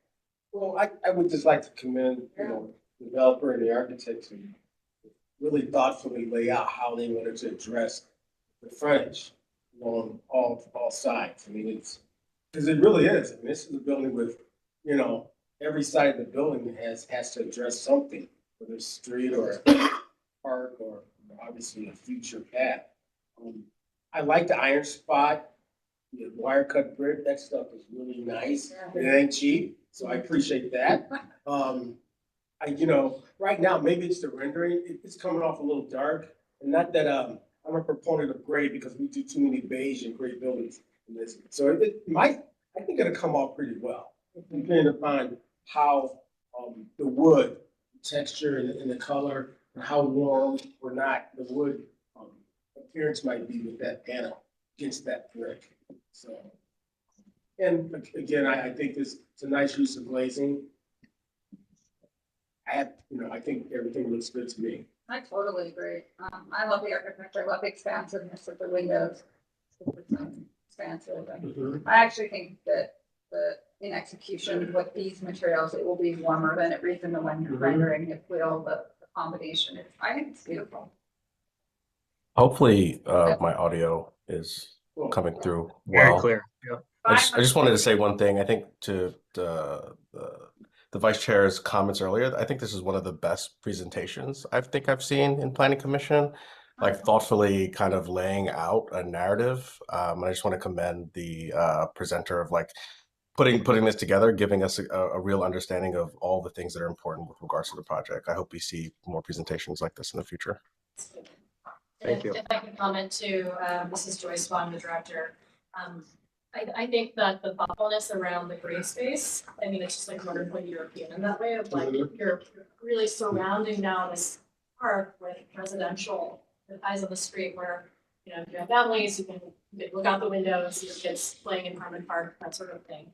And I do want to commend Adam Davenport and Nathan Lull for their work in coordinating this site because there's multiple developers. There's a park there that is owned by the city of Cleveland. And as we are moving into more of a Friends of Park framework, I suppose, era of park, that there's going to be more coordination among everybody to really support the success of this particular city-owned park. And it's a very nice park. It could use some elevation in terms of the current playground, and I think that'll be part of the discussion of how the Friends can support it. I do want to say that there was immense effort, for example, the rail spur, to ensure that that gets into the right hands so that it can actually become a path instead of a brownfield. So just wanted to appreciate the many folks who are working together on this. Can I ask a question to my colleagues? From an architectural standpoint, with an east-facing facade, and the sun going down behind it, do you want it to be darker or like what's, does it kind of like, does it end up heading, do you lose it because it's in the shadow? You know, my inclination is, I mean, what's nice is you have a park in front of you, so it softens things up. It's green. Honestly, I think it'll come off well. To be honest with you, Charlie, we have too many buildings that blend into the gray days in this city, in my professional opinion. And that's just my opinion. So looking at this presentation, the elements are fairly far along. This is coming before us for schematic review. If the commission believes that it's in a space that's ready for simple final review with design review, with the amendment sign up by the director. I agree. This is an exemplary example. There's nothing needed to see here. Yeah, okay. So design review and then sign up. I mean, I wish I could tell the time for you fine, right? But that's not up to me. Go ahead. I mean, you can make it for final. That's what So it doesn't come back, right? Well, I guess I'll take a swing at this one. I move to approve item number FW 2024-012 6400 Herman Avenue development as presented, with the caveat that the applicant's receiving final for planning, and any further presentations or discussions will be either dealt with in the planning staff and or the design review. I'll second. just to clarify, before giving it final, it's final. Correct? They don't need to go back. Is there anything else they need in terms of submission? They did update a lot. Good morning, everybody. This is Nate Law with City Planning. They did update some of their presentation to address some of the design review comments that they received at the last design review for schematic review. So I believe that they're in a place now where they could, minor things like amenity selection and like lighting selection, stuff like that. They can work with us on that. So I'll amend my motion to include, they work with staff to finalize those details such as signage, lighting, and any other fenestrations that haven't been presented. Sorry. Call the roll. All right, Anthony? It's like a blanket pardon. Joke. Anthony, Yes. Luger, Yes. Kurt, Yes. Sergeant, Yes. Slide. Yes. Motion carries. Madam Thank Chair, you. to Drew's point, if you present Thanks so a much, really everyone. good project, then You get through. there's no questions, there's no ambiguity. And you're trying to achieve. Style with West Boston. Yes. Is that a new style? I think that's But to your point, if you took those samples outside, and throw them in the sun, it'll look different, and that really doesn't do it justice. All right, number, the items on page 12 was postponed, so it was, The demo project was postponed. it was, so we have just one last before we go to public art. It's added to the agenda. This is, design, or Euclid Corridor 2024-036, Case Western Reserve, it's 3 Gateway Sign. And it's for schematic approval. We're probably gonna have staff say why this was added, but, do all of you, you're all talking, do you all swear to tell the truth, the whole truth, and nothing but the truth, as you shall answer for the penalty of perjury? I do. Okay. So, do you wanna? Get an intro. You wanna go ahead? Yeah, I'm gonna go ahead and just make a comment. So the first set of gateway signs that came to the design review committee happened on September 5th. And they were located at Delbert and Euclid. That particular sign was approved, and then there was one at Cornell and Circle Drive. And that one was tabled. They wanted more information, they wanted a little bit more context. And so when the applicant resubmitted these 3 gateway signs, they included the one at Cornell and Circle, but there were 2 additional signs. And so that's where we are with what you're going to see today. And with this application, I only did one application for the 3 signs. However, within the action that was taken yesterday, 2 of them were approved and 1 is kind of questionable. So that's what you will see today in the presentation. So the 2 that were approved do not need approval from this body. It's really the last one that was. It's the Tinkham Beal University Center. Yes. TBUC. That's what it is. We're trying to get our nomenclature consistent. So the 2 that were approved, those can be amended, signed off already. Right. It's just. Yeah, so, and I believe those are the first 2 on here, so in respect to your time, then we can just look at those. I think if we could stop one more, just one more, just for a map, just for context for you all. These are what we are calling our gateway signs around our 300-acre campus, and the one that those are existing ones. And then a couple more slides. You can see item C along East Boulevard there. That is the Tinkham Beal sign that we're going to be talking about today. So A and B were approved yesterday. C was question. Is that question? Yeah. So next slide. There's a delay. Yep, that's okay. Well, now you get to see it. So that one was approved. There is a proposed banner from Walsh Performing Arts Center. Was approved.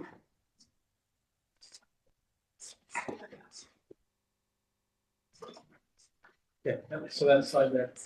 So just a little context that building has been sort of uniquely called a land scraper instead of a skyscraper, as it is low and horizontal. And so, yeah, I just first time I heard it when I started at Case, and I was like, it's kind of true. So it spreads across the landscape with the green roof. It is a cut-through building. It has a lot of people through it on a daily basis, not just students and faculty and staff. It sits very far back from East Boulevard, and there is not a clear sense that it is a major part of Pace's campus. And so we are looking to identify it as such. I think that distance from East Boulevard to that elevation is about 400 feet, if I remember correctly. It does face west. And so it actually has a double wall glazing system for the heating. So there is a 2-foot airspace in between. Inside that airspace are automated roller shades that help with the solar heating. And so about half the time, maybe a little bit more when you drive by, the solar shades are responding to the sun. And so they are all at different elevations. So there's a white up and down cross elevation, which is not evident in here. So what we're proposing is a vinyl cling film on there, similar to what you see on a lot of windows or buses where it doesn't affect the view from the inside out. But it gives us an opportunity for some signage identification on campus and a reduction of the solar heat. So that is, the bottom of it aligns with the first mullion in that curtain system, so that the people that move along with that is a very large food court and corridor area on the building there. So that activity and liveliness is still visible from the street level. And then it's a 2.5 story space that would have this vinyl cling on it.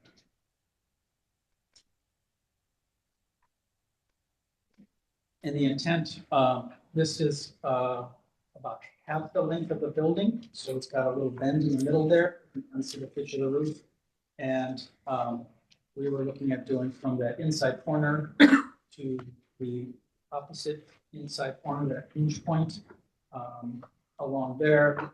And it has a blue background to it, which then is a gradient to black, the intent that it sort of fades off to the windows surrounding it.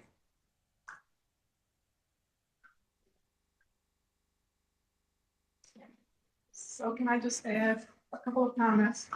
There were some suggestions. There was a lot of discussion about the size of the lettering. There was also a suggestion that perhaps changing or adjusting the color of the lettering to better coordinate with the color of the building material may assist. But I think the most outstanding comment that I heard was that the thought that this really takes away from the actual architecture of the building. It impacts the character and most of all, the scale of the imaging. Well. No, just this went, just technically, this went to local. They approved all the other time except for this one. And we're appealing to you now. So there was a denial, they're appealing. Oh, they denied it. It was, yeah, you said It the was a question. split vote, so 3 people voted in favor, 5 people opposed it. Okay, so the denial. There's no one. Of this, just this sign, no? Just the I say sign. the sign in the, and so you're coming to us, and did that happen? An opinion? Well, I, not being a design professional, I can see both sides of the argument. I can see both sides of it. I mean, I understand that it's the facade here is set back, you know, a significant distance. I think that this is a creative solution for what they're trying to accomplish, but I think it's significantly large. And so I don't know if there's a way that it can be scaled down to a degree, so that it doesn't, it's not the priority of the building itself in composition with the signage as well as the building structure, so. And would that be an execution? Because my gut tells me the rendering, there's no way that it would. So, I don't know how I feel, but I'll tell you. So obviously, this is the terminus of the North Greenway. It's the backdrop of, you got the malts on one side and you got this on the other, right? Correct. So, meaning from like a view shed, you've got this historic malts dome on one end, and you've got the North Greenway, and this is the other side of it, right? And so you also, and it's beautiful, sort of the backdrop of University Circle, KSUH, you know, the tower. It is a thing in and of itself, right? So there's that. So if it were to look like this, I'd say no, but my gut is it's not gonna look like this. It's gonna, you're applying, right, you're applying. It's a vinyl pling on the outside face of the glass. It's on the outside, And it is it a solid vinyl? Is it? It's perforated. How's it perforated? And I think that's the key for me is, and it's gonna sit right here, the rendering almost looks like it's going over top of even the floor, the you know, the spandrel of the floor, which it wouldn't do either, right? So you would still see the architecture. So they're correct. So it's a curtain wall system. It's only on the glass. It's only on the glass, not on the extrusions. And it's a curtain. And there is no spandrel there because that's a 2-story space. It's not like the right side where there's a. Correct, correct. So that was one of the other reasons they changed. So you would have a faint grid through it. That it's I think it's a clear anodized aluminum. And is there a way that you guys could be open to, let's say, if decreasing or increasing, whatever it is, to create a softer sort of execution from how much transparency there is? In some ways, that would help in how it's executed. I'm old school. asset. Here's what I know. Renderings, 3D modeling, that's great, but it can never replicate, to your point, what we're gonna see. We ain't gonna see that. I mean, we're not, it's impossible. You ever see this? If it was solid. But it's not. Come on, Lincoln, may I make my point, because this is important, please. I mean, I'm trying to enforce your point. If you look at buses, when they had that film, you can still see inside the buses. You see where this film is applied. It's not like this solid, but that's being solid. And quite frankly, I agree with Lillian. I think one thing that we've gotten away from with 3D modeling is actually providing samples. This is a situation whereby bringing a sample in on a piece of glass with mullions and showing how this would actually read and taking it outside go a long way. And I agree with you also, Lillian, that maybe it could appear with the perforations a little more muted so that it's actually looks more like a screen, but I think it's gonna come off that way. That's my personal opinion. I don't have a problem with the size. I think knowing how this product's applied, it's not like you're wrapping the building and walking away and you're covering the building up. It's not gonna look like that. That's just my opinion. It depends for me though, this is a case of example, because if you do look at some of the new bus wraps and on the exterior, there is the technology now to be completely solid Yes. from the exterior, but you can still see through it, right? So if this is a solid that you can see from inside out, but from the outside it's solid, then I think it will be too much. But if it's a transparency, which we have like our name on our building, that has it, it's really an execution that I think this would feel more like contextual, like, okay. Yeah, So- it is definitely, and I apologize for not reading the samples. Right. You know, that could have helped. So I can tell you it's definitely not the solid film. That Okay. is actually more expensive. And we also didn't want to be reading the letters backwards from the inside. So the inside face of it is an off-white gray-ish that will just read as a, scrim with and you can see through it. I'm going to get a picture on my phone. So I took pictures next to I had 5 samples up on the window on the left of this picture. That would help. Yeah, so I have those, and you can see mulch, you can see the church, you can see other things in the beyond, and it just looks like you got those sunglasses on. It's a little bit. So it doesn't look like this when you're done. Will it look Correct. like this? Like, you know what I'm saying? Well, it looks this. I don't think it will be, it definitely will not be that solid, and it probably won't necessarily be that bright. Let's see if I can find your pictures on my phone. That we postpone this. And you just come back with, if you can prove that to us, I Come think back. we'll be okay with it. We're trying to visualize something we can't see. If you can prove to us that this will read very, a little more subtle, like it, but still be what you're trying to achieve, I think that it will be. I have I one think this is what question we're struggling with. that just occurred to me. And so this is a daytime image of what it would look like in the day. And I guess now what's occurring to me is at night, when you have behind the screen different rooms that either have lights on or off, how is that going to impact how this will look? This is one room. It's a giant food court. It seats hundreds of. Okay. And there's a balcony, off the wall. Our major ballroom is on the balcony up above, looking down So through. actually, probably we'll just see the Case Western Reserve, but the other parts are darker, so it will. So are you going to come back and show us some samples and pictures, a little better? We definitely can. Okay. I don't think it would be fair to render a judgment based upon what we have in front of us. We just don't have enough information. Okay. Yep, I can do that. We'll try and clear. Is that okay? Do We'll try and you have timing issues? In 2 weeks from now. We don't. Okay. So I It'd mean, be I the think first meeting in January. first meeting in January, Is that okay? I think that's okay. Is that right? Unless I Do can we get, have one more meeting? unless I have one more meeting. Okay. If I can get on the one in 2 weeks. I would do Come back in that. 2 weeks. Yes. Great. Okay. All right. Okay. And We need a motion to postpone. You do not need to go to design review again, it's because we were postponing it. Planning commission, so you just come back.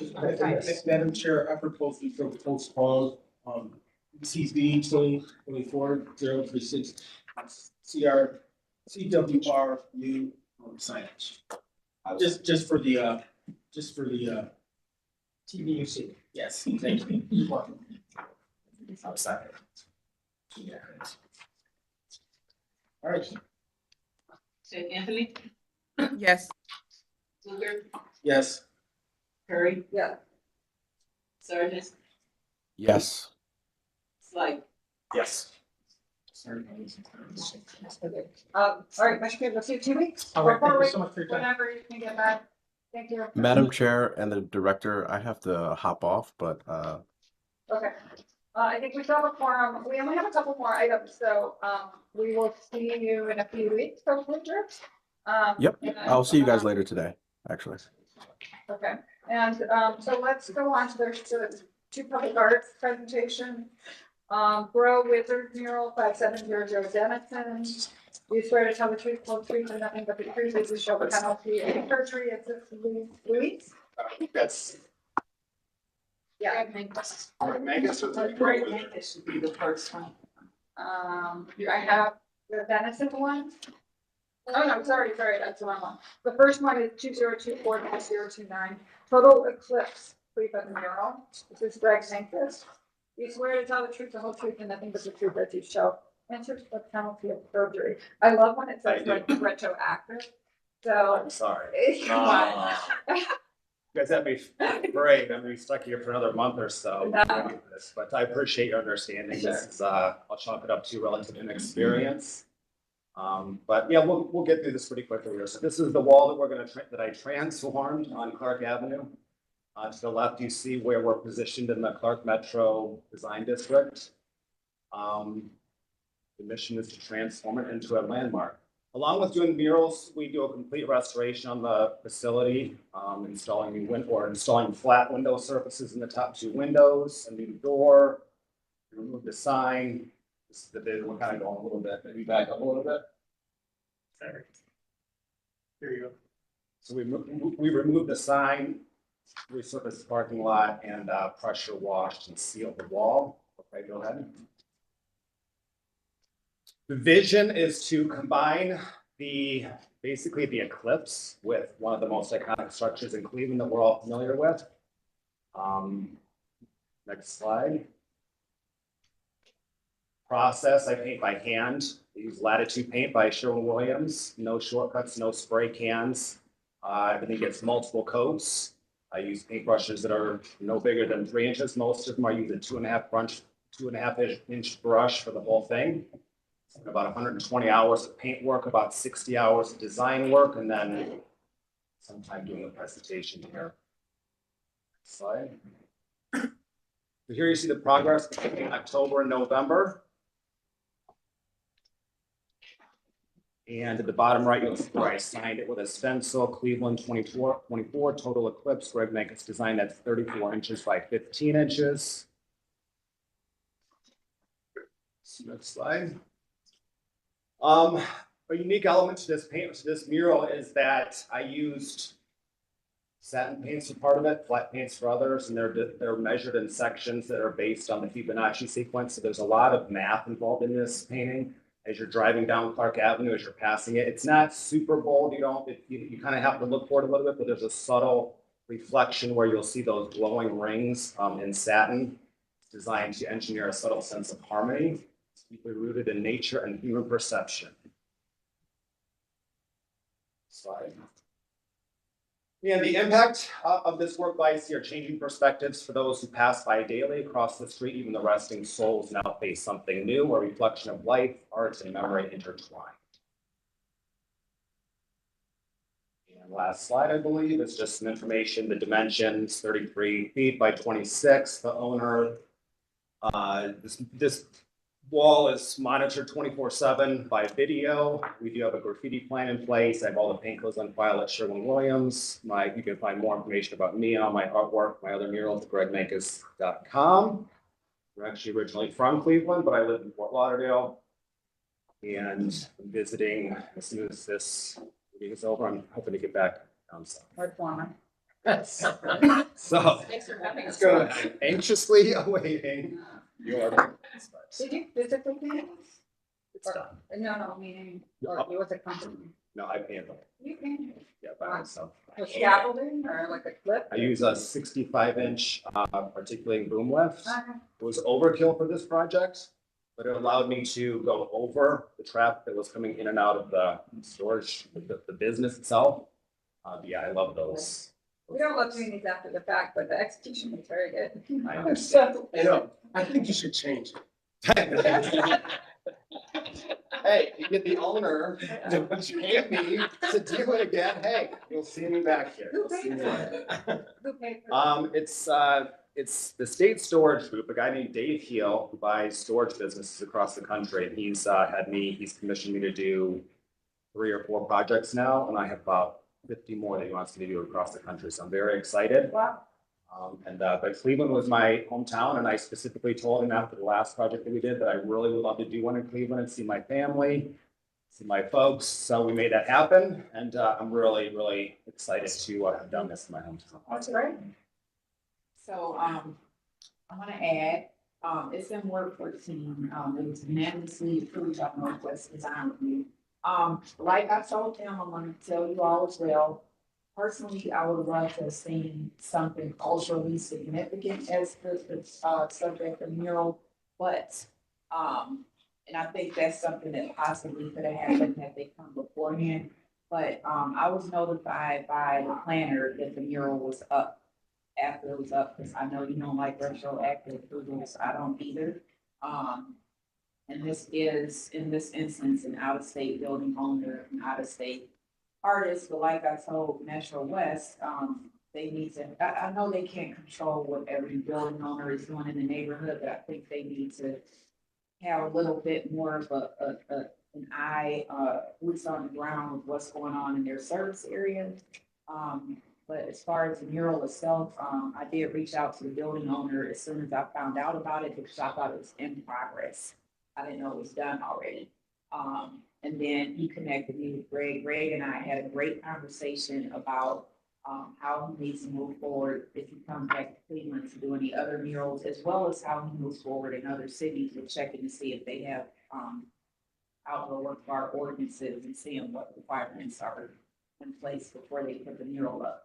Now, I feel like the gardens are very overdone, that we have too many gardens, murals, it's public art of public art. But I think this is probably one of the, if not the best executed mural with the garden subject. I think he did an outstanding job with creating something that has great composition, color, technique, size and scale for the wall. I think it turned out great. So I'm definitely in support of getting a retroactive approval.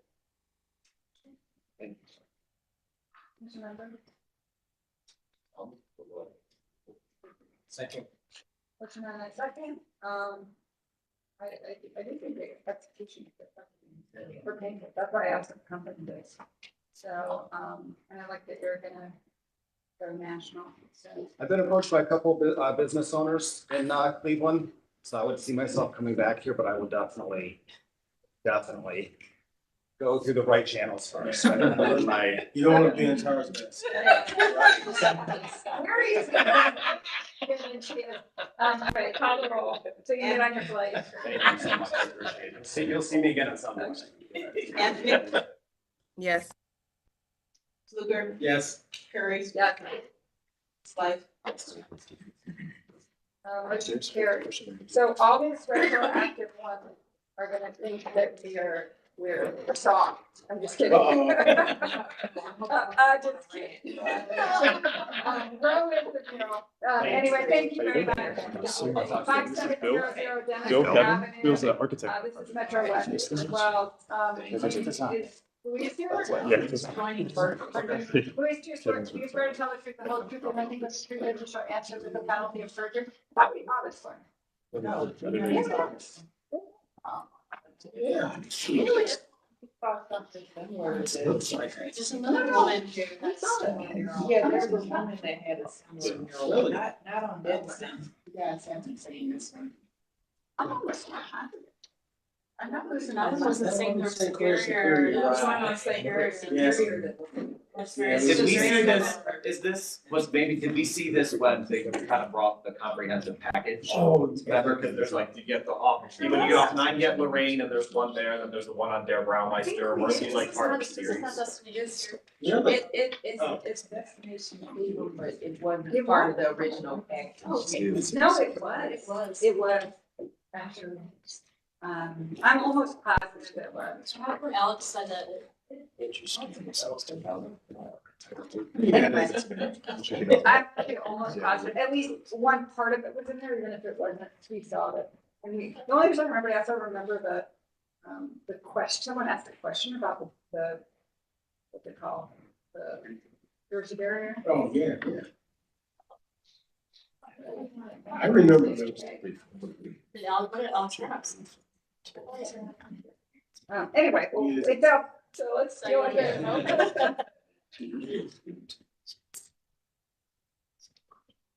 So Louise?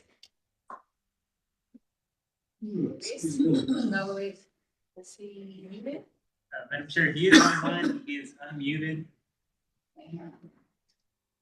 Well, here's the deal, right? It's up. There's nothing we can do about it. Are we prepared to take it down? This is retroactive. Yeah. Okay, What's so going on? here's my issue with this. So, my issue with this one is, we all found out about it in this department after it was up, and when I reached out to the CDC, they said, oh, we didn't know it had to go through design review because it's not in the design review district. The same CDC has had several murals come before you that weren't in design review districts because of the ordinance. I reached out to their director and Lee several times to see how we can partner to educate business owners. The artist who did this is aware of the process and has come before this committee several times. And Destination Cleveland, they were looking at this particular location for a different mural at this address that was part of their murals across the city. And at that point, that was back in February, Destination Cleveland informed them that they needed to go through this process. I'm not sure what the disconnect was, that all these people know about the process, but it went up without process. But anyway, it's. If I may. Oh, he's there. Yeah. Yeah, so, thank you for being here this morning and thank you for having me. As far as this mural, as we know, it's retroactive. I recently started my role through the Cleveland Foundation recently. This has been a learning process. I appreciate the patience. In the meantime, we did hire on a consultant. As far as art projects, every art project that we've done in recent years has been within design review. I'm not excusing the ignorance to it or the lack of knowledge, but to me this was news. Just kind of going as I can, as I'm learning. So again, I really appreciate the patience. This has been a learning experience, and we hope to proceed forward with the right steps. So as you guys can see, it's already up, and these are some of the before pictures. Obviously, it's kind of hard to gauge with Google Images and Google Maps. So it was just a yellow and red maroon wall. It was crashed into before, and the fixing of the concrete barrier with Ward 14. This project was part of a special project by Ward 14 called Painting a Better Picture, in which Councilwoman Santana was able to accumulate some funds, and the goal and overall scope of the project is to beautify the neighborhood, beautify some businesses. In some of these pictures, you can see onward and front-facing view.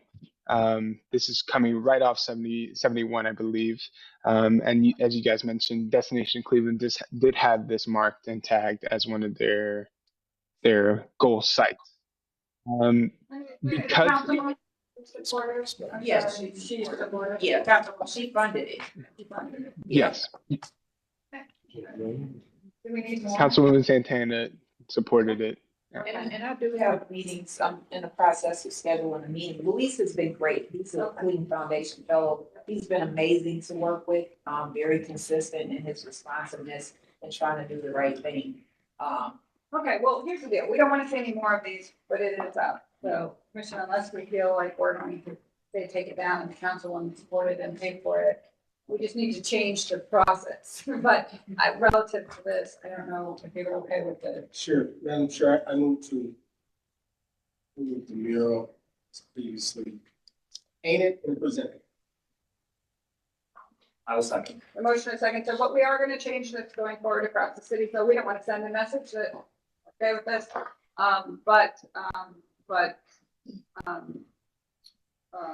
Well, I guess my only question is if we are going to draw that hard line, what's the ramification? Are we gonna make them go back and paint the wall white? I mean, I'm being totally honest. I mean, it's, you know, I'm like, and normally we want to encourage this activity, so I have a it's gotta project be in so. Tremont right now that I've been very, very vocal about, that did something similar. The city cited them, I don't know where it stands right now, but that's one that I would be very vocal about having to take the mural down. Okay, all right, I just need to understand what's the recourse? What are we charged with? If we're gonna take the hard line. I guess just really quickly, Madam Chair, to Tara, I'm just curious if there's any sort of, and to Director Wong, I know your last day, but any insight you have on this? I'm just wondering, at least with council and the CDCs, if there is a directive that can come from Planning Commission. I know that won't give the full broad swath of everyone in the city, but I feel like as representatives in this case, as you said, Tara, this was funded by the councilwoman. So I just wonder if there's a more formal communication that could be sent out. And I do think to Vice Chair's point about like, okay, now what, right? Like if we're gonna say we don't want this to happen in the future, and this is not directed to the gentleman that's before us right now. This is really just a broader conversation. So I do think it merits a conversation because I can hear the frustration, Tara, in your voice. And I think, you know, how can we best support you to make sure that, you know, you have the tools you need to do this effectively? If I may comment on this, if I may comment on this, I will say that the information was extremely hard to find and kind of put together as someone who was unfamiliar with the process, right? Obviously, you know, I have worked in community spaces. I have never worked with directly with the city or council, but the information was a little bit hard to find. I do appreciate Tara coming out of her way and meeting with me and another artist that is actually part of the agenda here today, and kind of breaking the process down. It was kind of hard to gather what are we supposed to do as someone who is unfamiliar with this process. So that's just a comment that I have. So they're gonna work on that. We're gonna work on a letter potentially and even getting the process more clearly onto the website. So that's a good. Let's go. We have a motion and a second. Can you call the roll? Yes, Anthony. Yes. Luger. Yes. Curry. Yeah. Slide. Yes. Motion carries. All right, we have one that is not retroactive. TAF mural number 1 at 3382 West 44th Street. Ariel is online or are you keeping Actually, Luis is gonna be representing. All right, Luis, you're already sworn in, so go ahead. This is for final. All right. Arts, can I just say one thing? This, Ariel, Vermes is one of the Transformative Arts Fund recipients from the ARPA dollars. So he's gonna be doing a neighborhood-wide transformation with several murals as well as a sculpture. This is the first. And I will also add that Brenda Brown, who is the senior strategist for Arts Culture Creative Economy, she will do a larger scale presentation about all of the TAF projects next meeting, so that you can have an appreciation for the total scale of what will come before you. Right.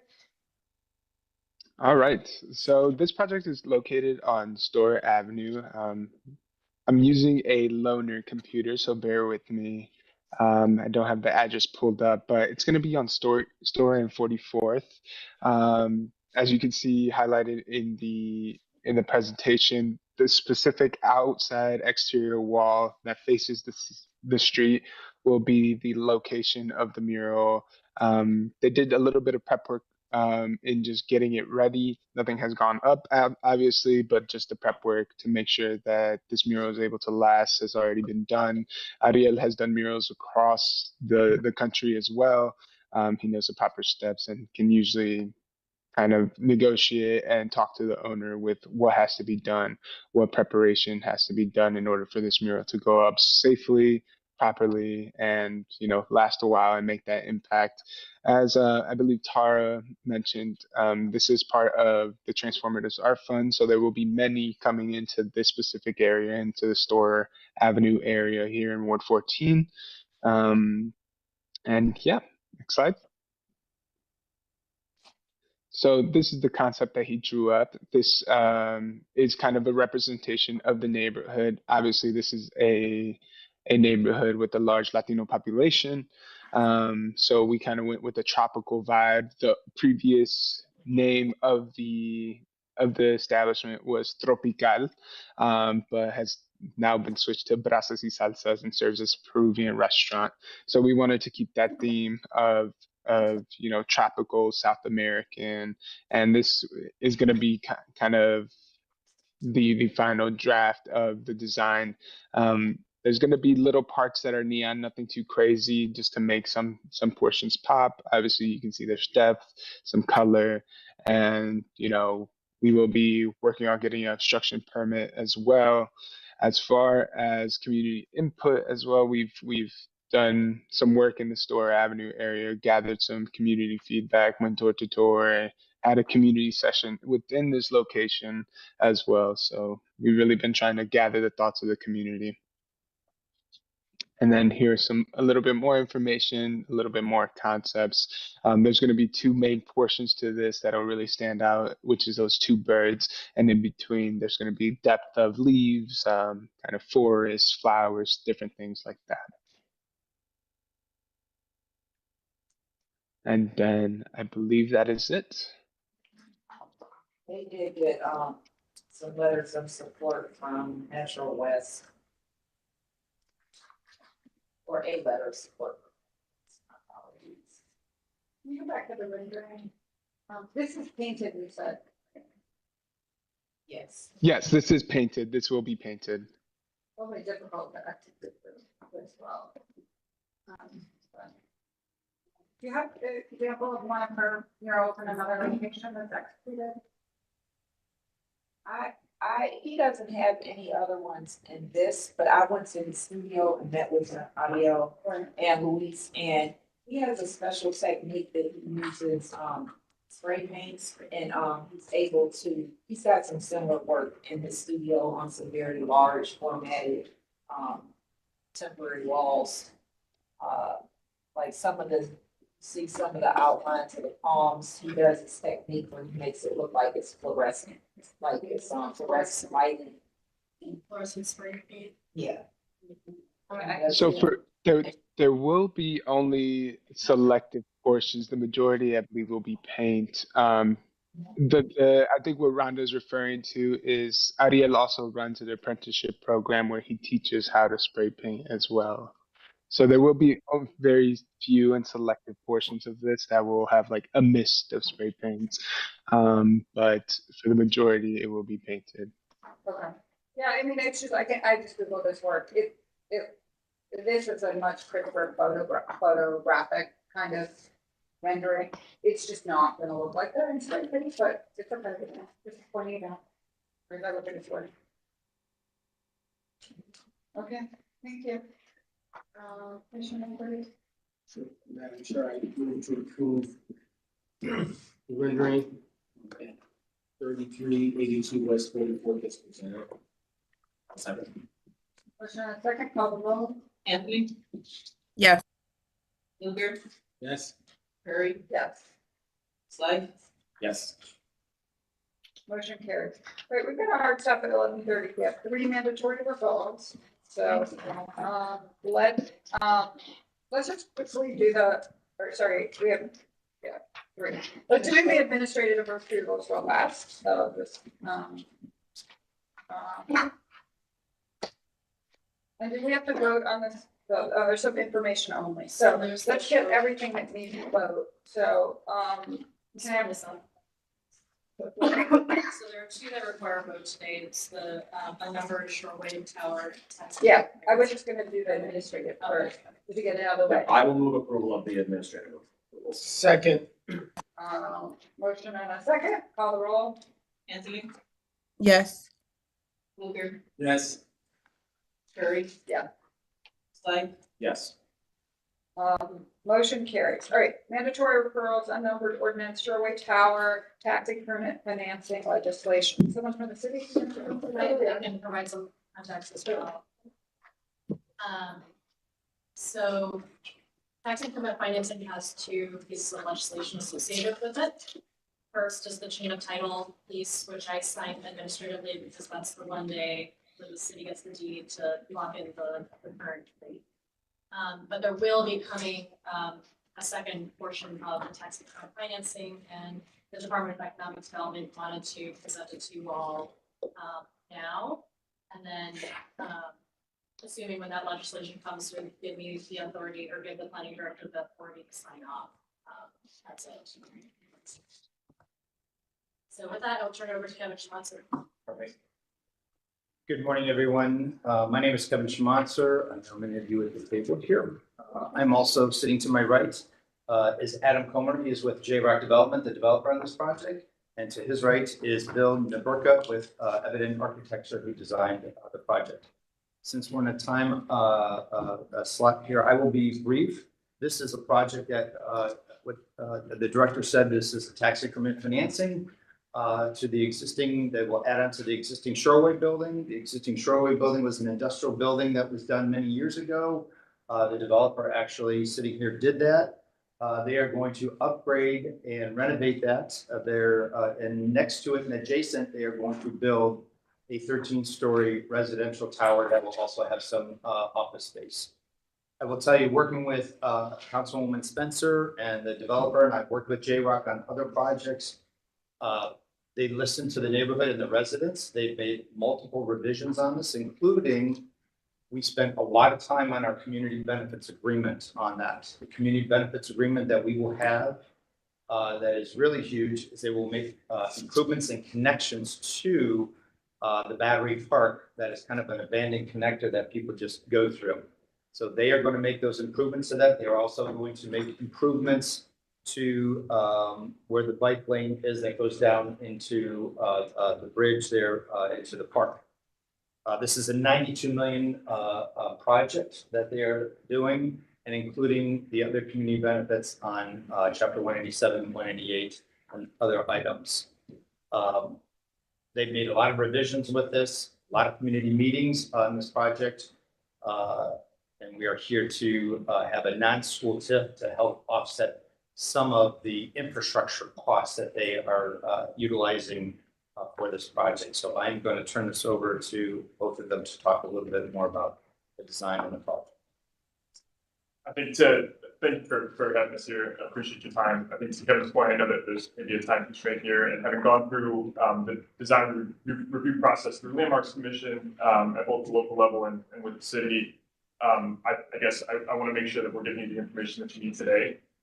So as Kevin mentioned, it's a 13-story tower. It will be connected to the existing Shoreway building, which is currently 44 units at both the ground level and the third floor amenity level. The project will be accessed at the north end of West 78th Street with a kind of the main pedestrian entrance to the building off West 76th. It's a market rate project with some unique architecture that Bill can probably speak to a little bit better than I can. So. I'll give my 30 seconds here.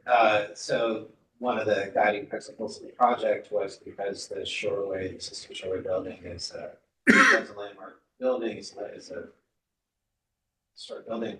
we were treating it as such and doing the neighboring building versus trying to, but also kind of respecting the industrial nature of the area and trying to keep the expression of the new structure as simple as possible, but also allowing it to become more dynamic as it addresses the different, both from the city side to the side of the building.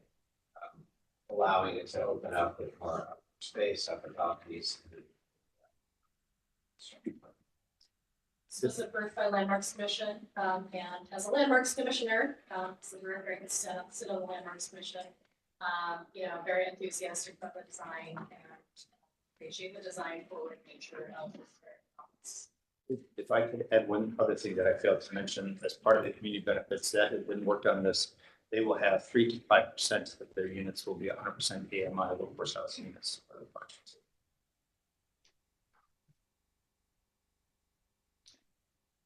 I'll move this from the council, I'll move approval, so I'm familiar with it, but I don't want to. Sure, because they're here for that design. It's a good step, yeah. A second.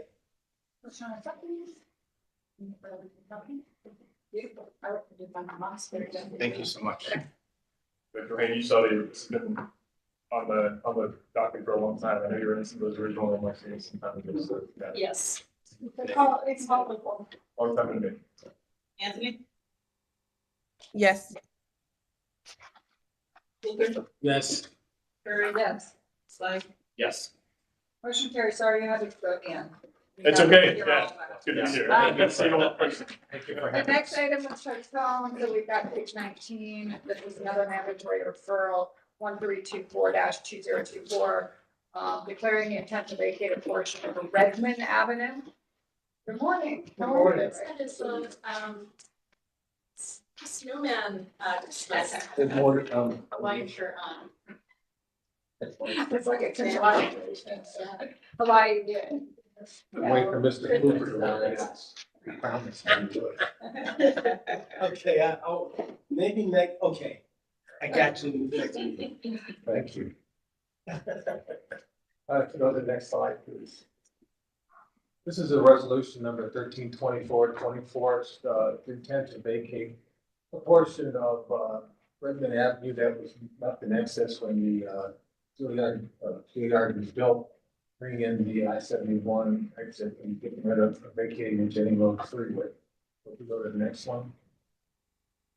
That little triangle over there, that's what's left of Redmond Avenue. All those properties both above and below that triangular area all belong to ODOT. The intent is once they vacate that, take possession of that property, they'll consolidate all that property and then move it to Cecilia Common. The next slide, you can see that all the parcels are ODOT parcels. They're all labeled over there as such. Next slide, please. So with that, we're just asking approval to move this forward. I'll move approval. Second. Motion and second, call the roll. Anthony? Yes. Luker? Yes. Curry? Yes. Sly? Yes. Motion carries. Thank you. Thank you. We have a couple things for information only. You said you were gonna do one of them, yes? One of them is the site plans requirements, for information only. Shannon Leonard will present that. You're not going to do the design review information presentations. Okay. But I would still like to give a quick confirmation appearance. The directors. So Shannon, you're up. Good morning again, Madam Chair. This will be, I'll keep it brief. So as you know, one of the things that Director Wong and this administration has been doing is we have been doing the overhaul of the permitting process and the development review process and how to make that more efficient. And as we've moved zoning into planning, one of the first things I noticed is that we accept all sorts of site plans. And these site plans that we are accepting make it very, very difficult for us to adjudicate permit applications. And it really delays the overall process. And so sometimes building and housing is also not they're accepting applications with no site plans at all, which leaves planners as well as zoning staff to track down information that should be included. And this is really important because it loses a ton of valuable time. Next slide, please. And so this is just giving you some examples of, some of the applications, well, a lot of the applications that come in. Next slide, please. And again.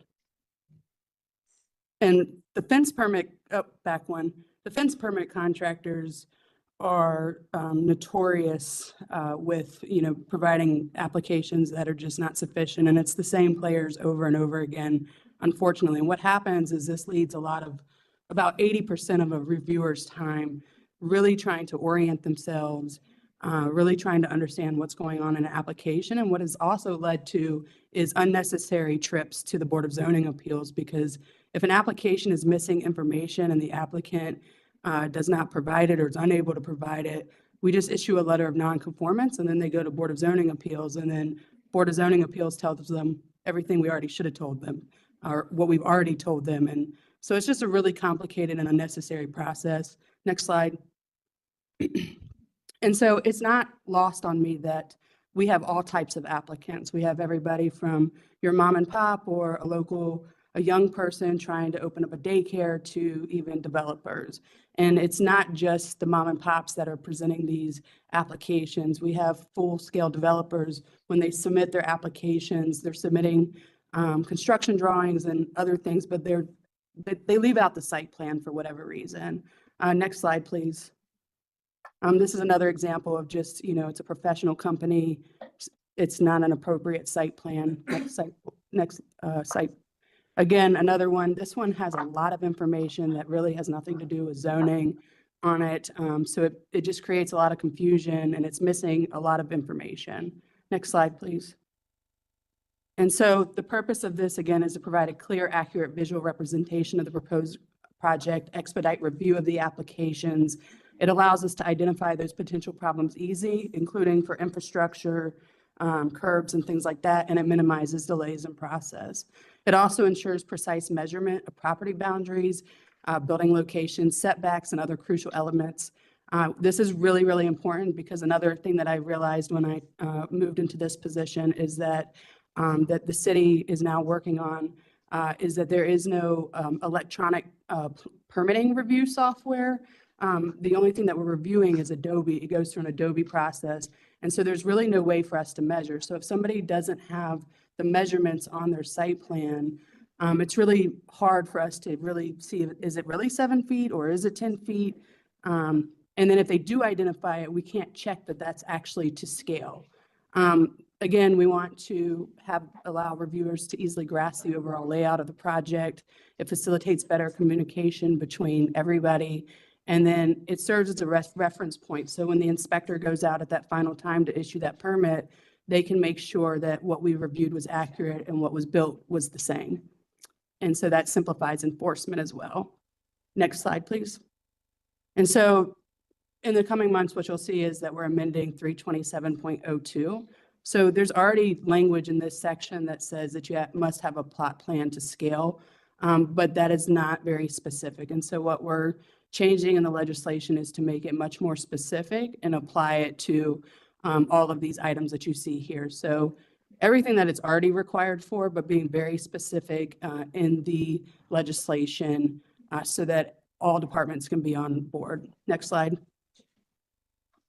And so we'll also provide a checklist on our website and also to give out to the applicants, as well as some sample site plans. So the sample site plan that you see here on the left is one that's been used probably for the last 30 or more years. Next slide, please.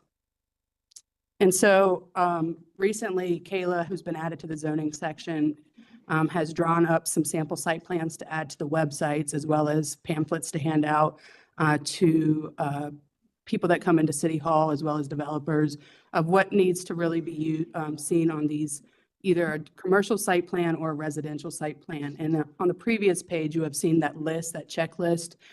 These numbers that you see here are correlated with those numbers so that we can make sure that everything that's needed on a site plan is required. And then in addition to that, this is really no different than any other jurisdiction. requiring appropriate site plans when they submit their building permit applications. So that's pretty much it. I don't believe there's any more slides, but I just wanted to orient you that legislation will be coming for this. All I have to say is Hercules, Hercules, Hercules. I mean, seriously, this is what I've been.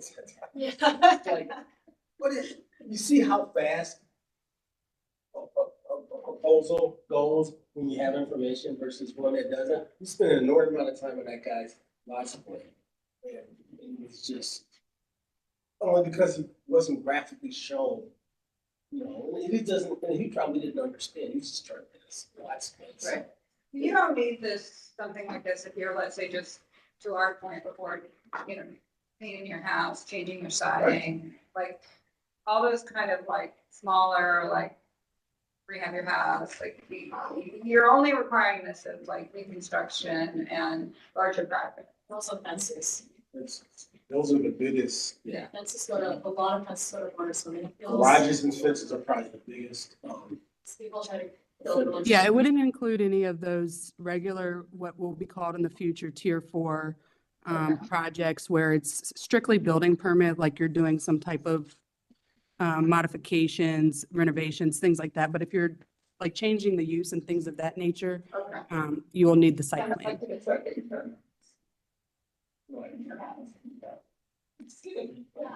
I haven't done any work on that. I just put some paint on it. All right, thank you. This is great. And actually, this model. No, it is. This The is model awesome. site plan is excellent. So, I mean. Thanks, Shannon. If we could have one of these for lot splits too. Yes, that's where I'm Yes. going.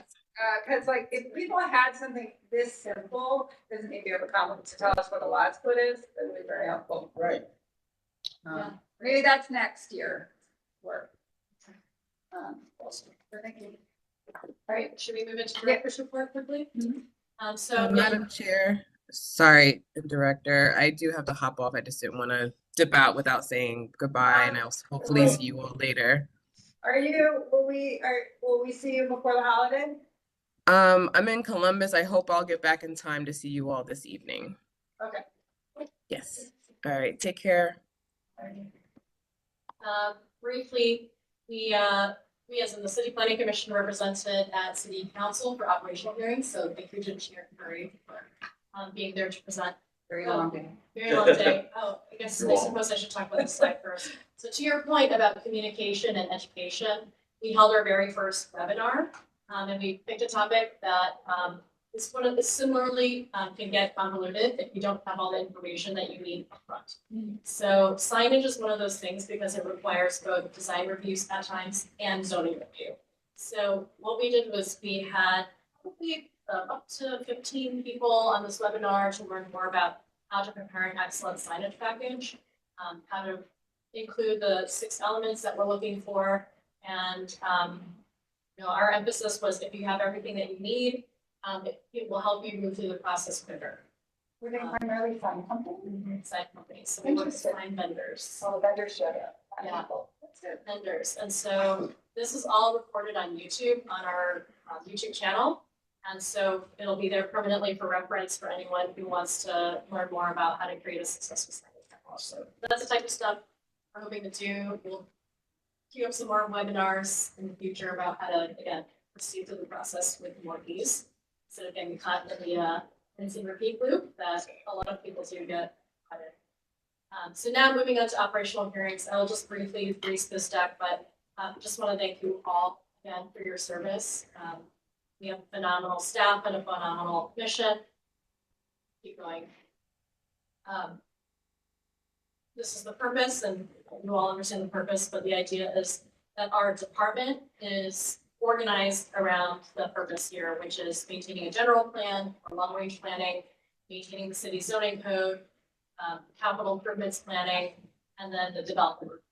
So if you go to the next slide, these are just descriptions of our sections in the department. So neighborhood planning, which is led by Adam Davenport, includes the land use neighborhood planners.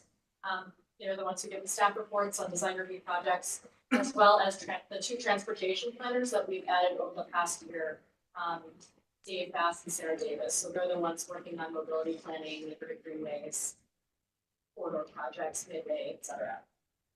Zoning administration, of course, is now led by Shannon Leonard.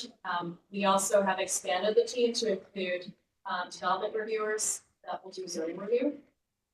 Policy and strategic initiatives is led by Matt Moss. Working on citywide policies, 15-minute cities, et cetera. Slide. One of the key points that I made during city council hearings was about development review and how we want to really begin to separate the functions. Right now, we have generalists that work on everything. And we want to begin to say, like, this group works on long range planning, this group works on development. Keep going. So this is a graphic that shows how over the past few years, actually decades, we have been functioning in terms of development review. At first, there used to be one person that did all design reviews, eventually got split off to all the planners. And so everyone is somehow doing design review, development review, all at once, whether it's zoning or TDM or design review. You go to the next slide. This is how we want to begin to think of design review and development review. Rather than having everyone touch it, specifically for the neighborhood planners, they spend like 60% of their time trying to figure out where these applications are in the process, making sure they're complete, handling questions, doing design review. And you can see in this graphic that they will still have a role in facilitation and working on some of those bigger projects that may have more impact on the neighborhood. But we want to have a development review team, including Milo Moss, handle those walk-in permits, smaller projects, fences, signs, things of that nature that hopefully will reduce the burden on administrative burden on our neighborhood planners and the community. On the right, you see that we did move zoning review over from building and housing into planning. This is because planning always did an informal zoning review, even though we handle all the zoning regulations. And then people would go apply to building and housing and then get their letter of non-conformance formally from the zoning administrator. So a lot of things could have been solved if zoning review is in the front and everybody knew exactly what their key issues were, and if they could resolve them right away, they would just modify their site plan and then go through the process. Versus, again, going through design review, getting a design review approval, and finding out later that you have to go to BZA because now you just change your site plan or whatever, because you have a letter. So what happened to the, was it in Norman Hayes? It was Rick McCarty, who retired. Oh, he did, Yeah. so they didn't fill that position, came over here. Right, so Sally Martin, Mitchell and I, we worked together and sent zoning review, come over based on what they were doing. That's great. I remember, Yeah, I wish we would've- He retired in January. Did he? Yeah, cool. So now we'll have Chuck Sequoia. He was a building department now. He has moved up. He's been promoted to assistant zoning administrator. So he's handling all the day-to-day zoning reviews, letters of non-conformance, so that Shannon can remain like the main strategy manager. Took us 5 more years to figure that out. Great job. No. Well, I'm being honest. You guys have no idea as a private person how much anxiety we dealt with as a company, how much money we spent. Literally having someone to send someone down and grit that letter and walk it over the zone. I mean, and then find out what in the lines. I mean, obviously, so. Yeah, it will save a lot of steps. And honestly, the key issue is that the rinse and repeat. So like now you have to upload a whole new site plan, SEA, and the design that you might have approved to your planning commission might not be the one that was ultimately approved. And So let me ask you a question, not trying to throw a wrench in this whole process. How about how engineering and records work? Because you know that vicious thing, you had to physically walk that through all those departments. Well, that's what the technology is. Well, technically, yeah. yeah, so Technically, the Baker Tilly report, which is about like 34 recommendations, talks about how everything needs to be digitized. Even if we get a physical, it needs to be scanned and Good. written. And then also planning is finally getting our own Excel record. Ooh. Which is a big deal. It's happening this month. So because we originate files, like if people come to us for conceptual, People are coming to us for conceptual, but do not have a building permit ready yet. They don't exist. Is it, can you ask if it's possible in Acela, instead of saying like approved by like JH, just to put like Wong, something like that? Cause I feel like as the outsider trying to like get calls and unpack stuff, I'm like having to constantly try to figure out who the initials are, and if it was just like a last name or something, it would Yeah, be that's a good easier idea. for me to We can do be like, oh, I need to go to like, I need to go to Marcus and build a housing, or instead of trying to figure out who that company is. So Shannon, did you want to add anything? Yeah, so, for the last 2 years, a lot of us have been sitting in these Excella overhaul meetings. So the new Excella overhaul will include all of those departments, records, surveys, plats, PetBot, the whole, and everybody that touches a permit. All 14 departments. I could be It 10 will years. also, to Councilman's point, it will, to the councilman's point, it will also have, you'll be able to see from the public exactly where you are in the long chain of process in City Hall from a public viewer. And that'll eventually change from being that really dry, old Excella timeline to a new program similar to what 311 uses. And so it'll be much more user-friendly And this will help in 21st century. people who know the process, both public and bigger developers who've done a lot of projects. They understand the process. This will really help more individuals, more homeowners, more residents, more smaller contractors be able to make through the process for these. We're excited. It will take a while for us to actually fully get to full technical, but we're getting there. We'll keep moving through the slides. Lots of projects. These are 15 accomplishments from 2024, everything from winning federal money for Safe Streets for All to the ongoing mobility plan, neighborhood plans, coordination with MOCAP and council members to improve neighborhoods. There's just a lot of really great work that's happening. So kudos to the staff team. 2025, these are some more accomplishments. Staff have been out speaking at over 12 now, opportunities nationally and regionally, just excellent. If we keep going, this is the 2025 work plan. So the idea is to really focus on citywide plan as a key work aspect. As the commission, we are supposed to move forward the general plan for the city, and we're thinking about 2040. And then as you move down, you'll see sort of in geography or topic scaffolded plans, regulations, zoning. The bottom is a lot of operational work that we're doing. So I mentioned the Excella record. We want to continue doing design review, evaluation to streamline that process. The neighborhood plans intake process we want to finalize. And then communications is something we know we need to improve, whether it's websites, social media, e-newsletters, to communicate with the public in a more efficient and understandable way. So orientation documents, and then finally, thank you to Michael Bozak and Landmark staff who cleaned out the fifth floor attic. And it's like. Boo. We didn't fair. What was that? Who gets to use it? Well, now it is by Parks by Foley because nobody's allowed to put more things in Boo. Come on. Like 50 years worth of papers. So The sub basement. no, the sub basement's clean. Have you been down there recently? Q2 and completely cleaned up. So our job now is to scan all of our documents and make everything digital, and we'll move all this stuff off. It was like a huge project, and it was very behind the scenes. Keep going. Slides. Keep going. Staffing levels. We did get new staff, mostly to support the development reviews. So we received the 2 building and housing zoning reviewers and 2 vacancy pool positions, including my lot, assistant administrator. That's it. That's a lot. Brilliant. Just land on this slide. Yep. So this is what we do to support the city in more respects. So lots of work, amazing staff. What do you think the timeline is for your replacement? Everywhere, Q1, January? We'll see. I mean, the job position is posted.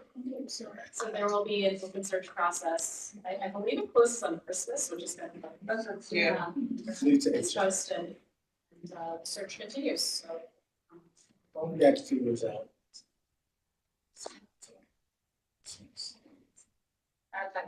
Right. Well, that's it. Thank you. There we go. It's been a pleasure serving. Awesome. Thank you. When is your last day? Monday. So, David. So we're adjourned? All right, cut us off. It is, it has been on, I think. Yeah. Okay.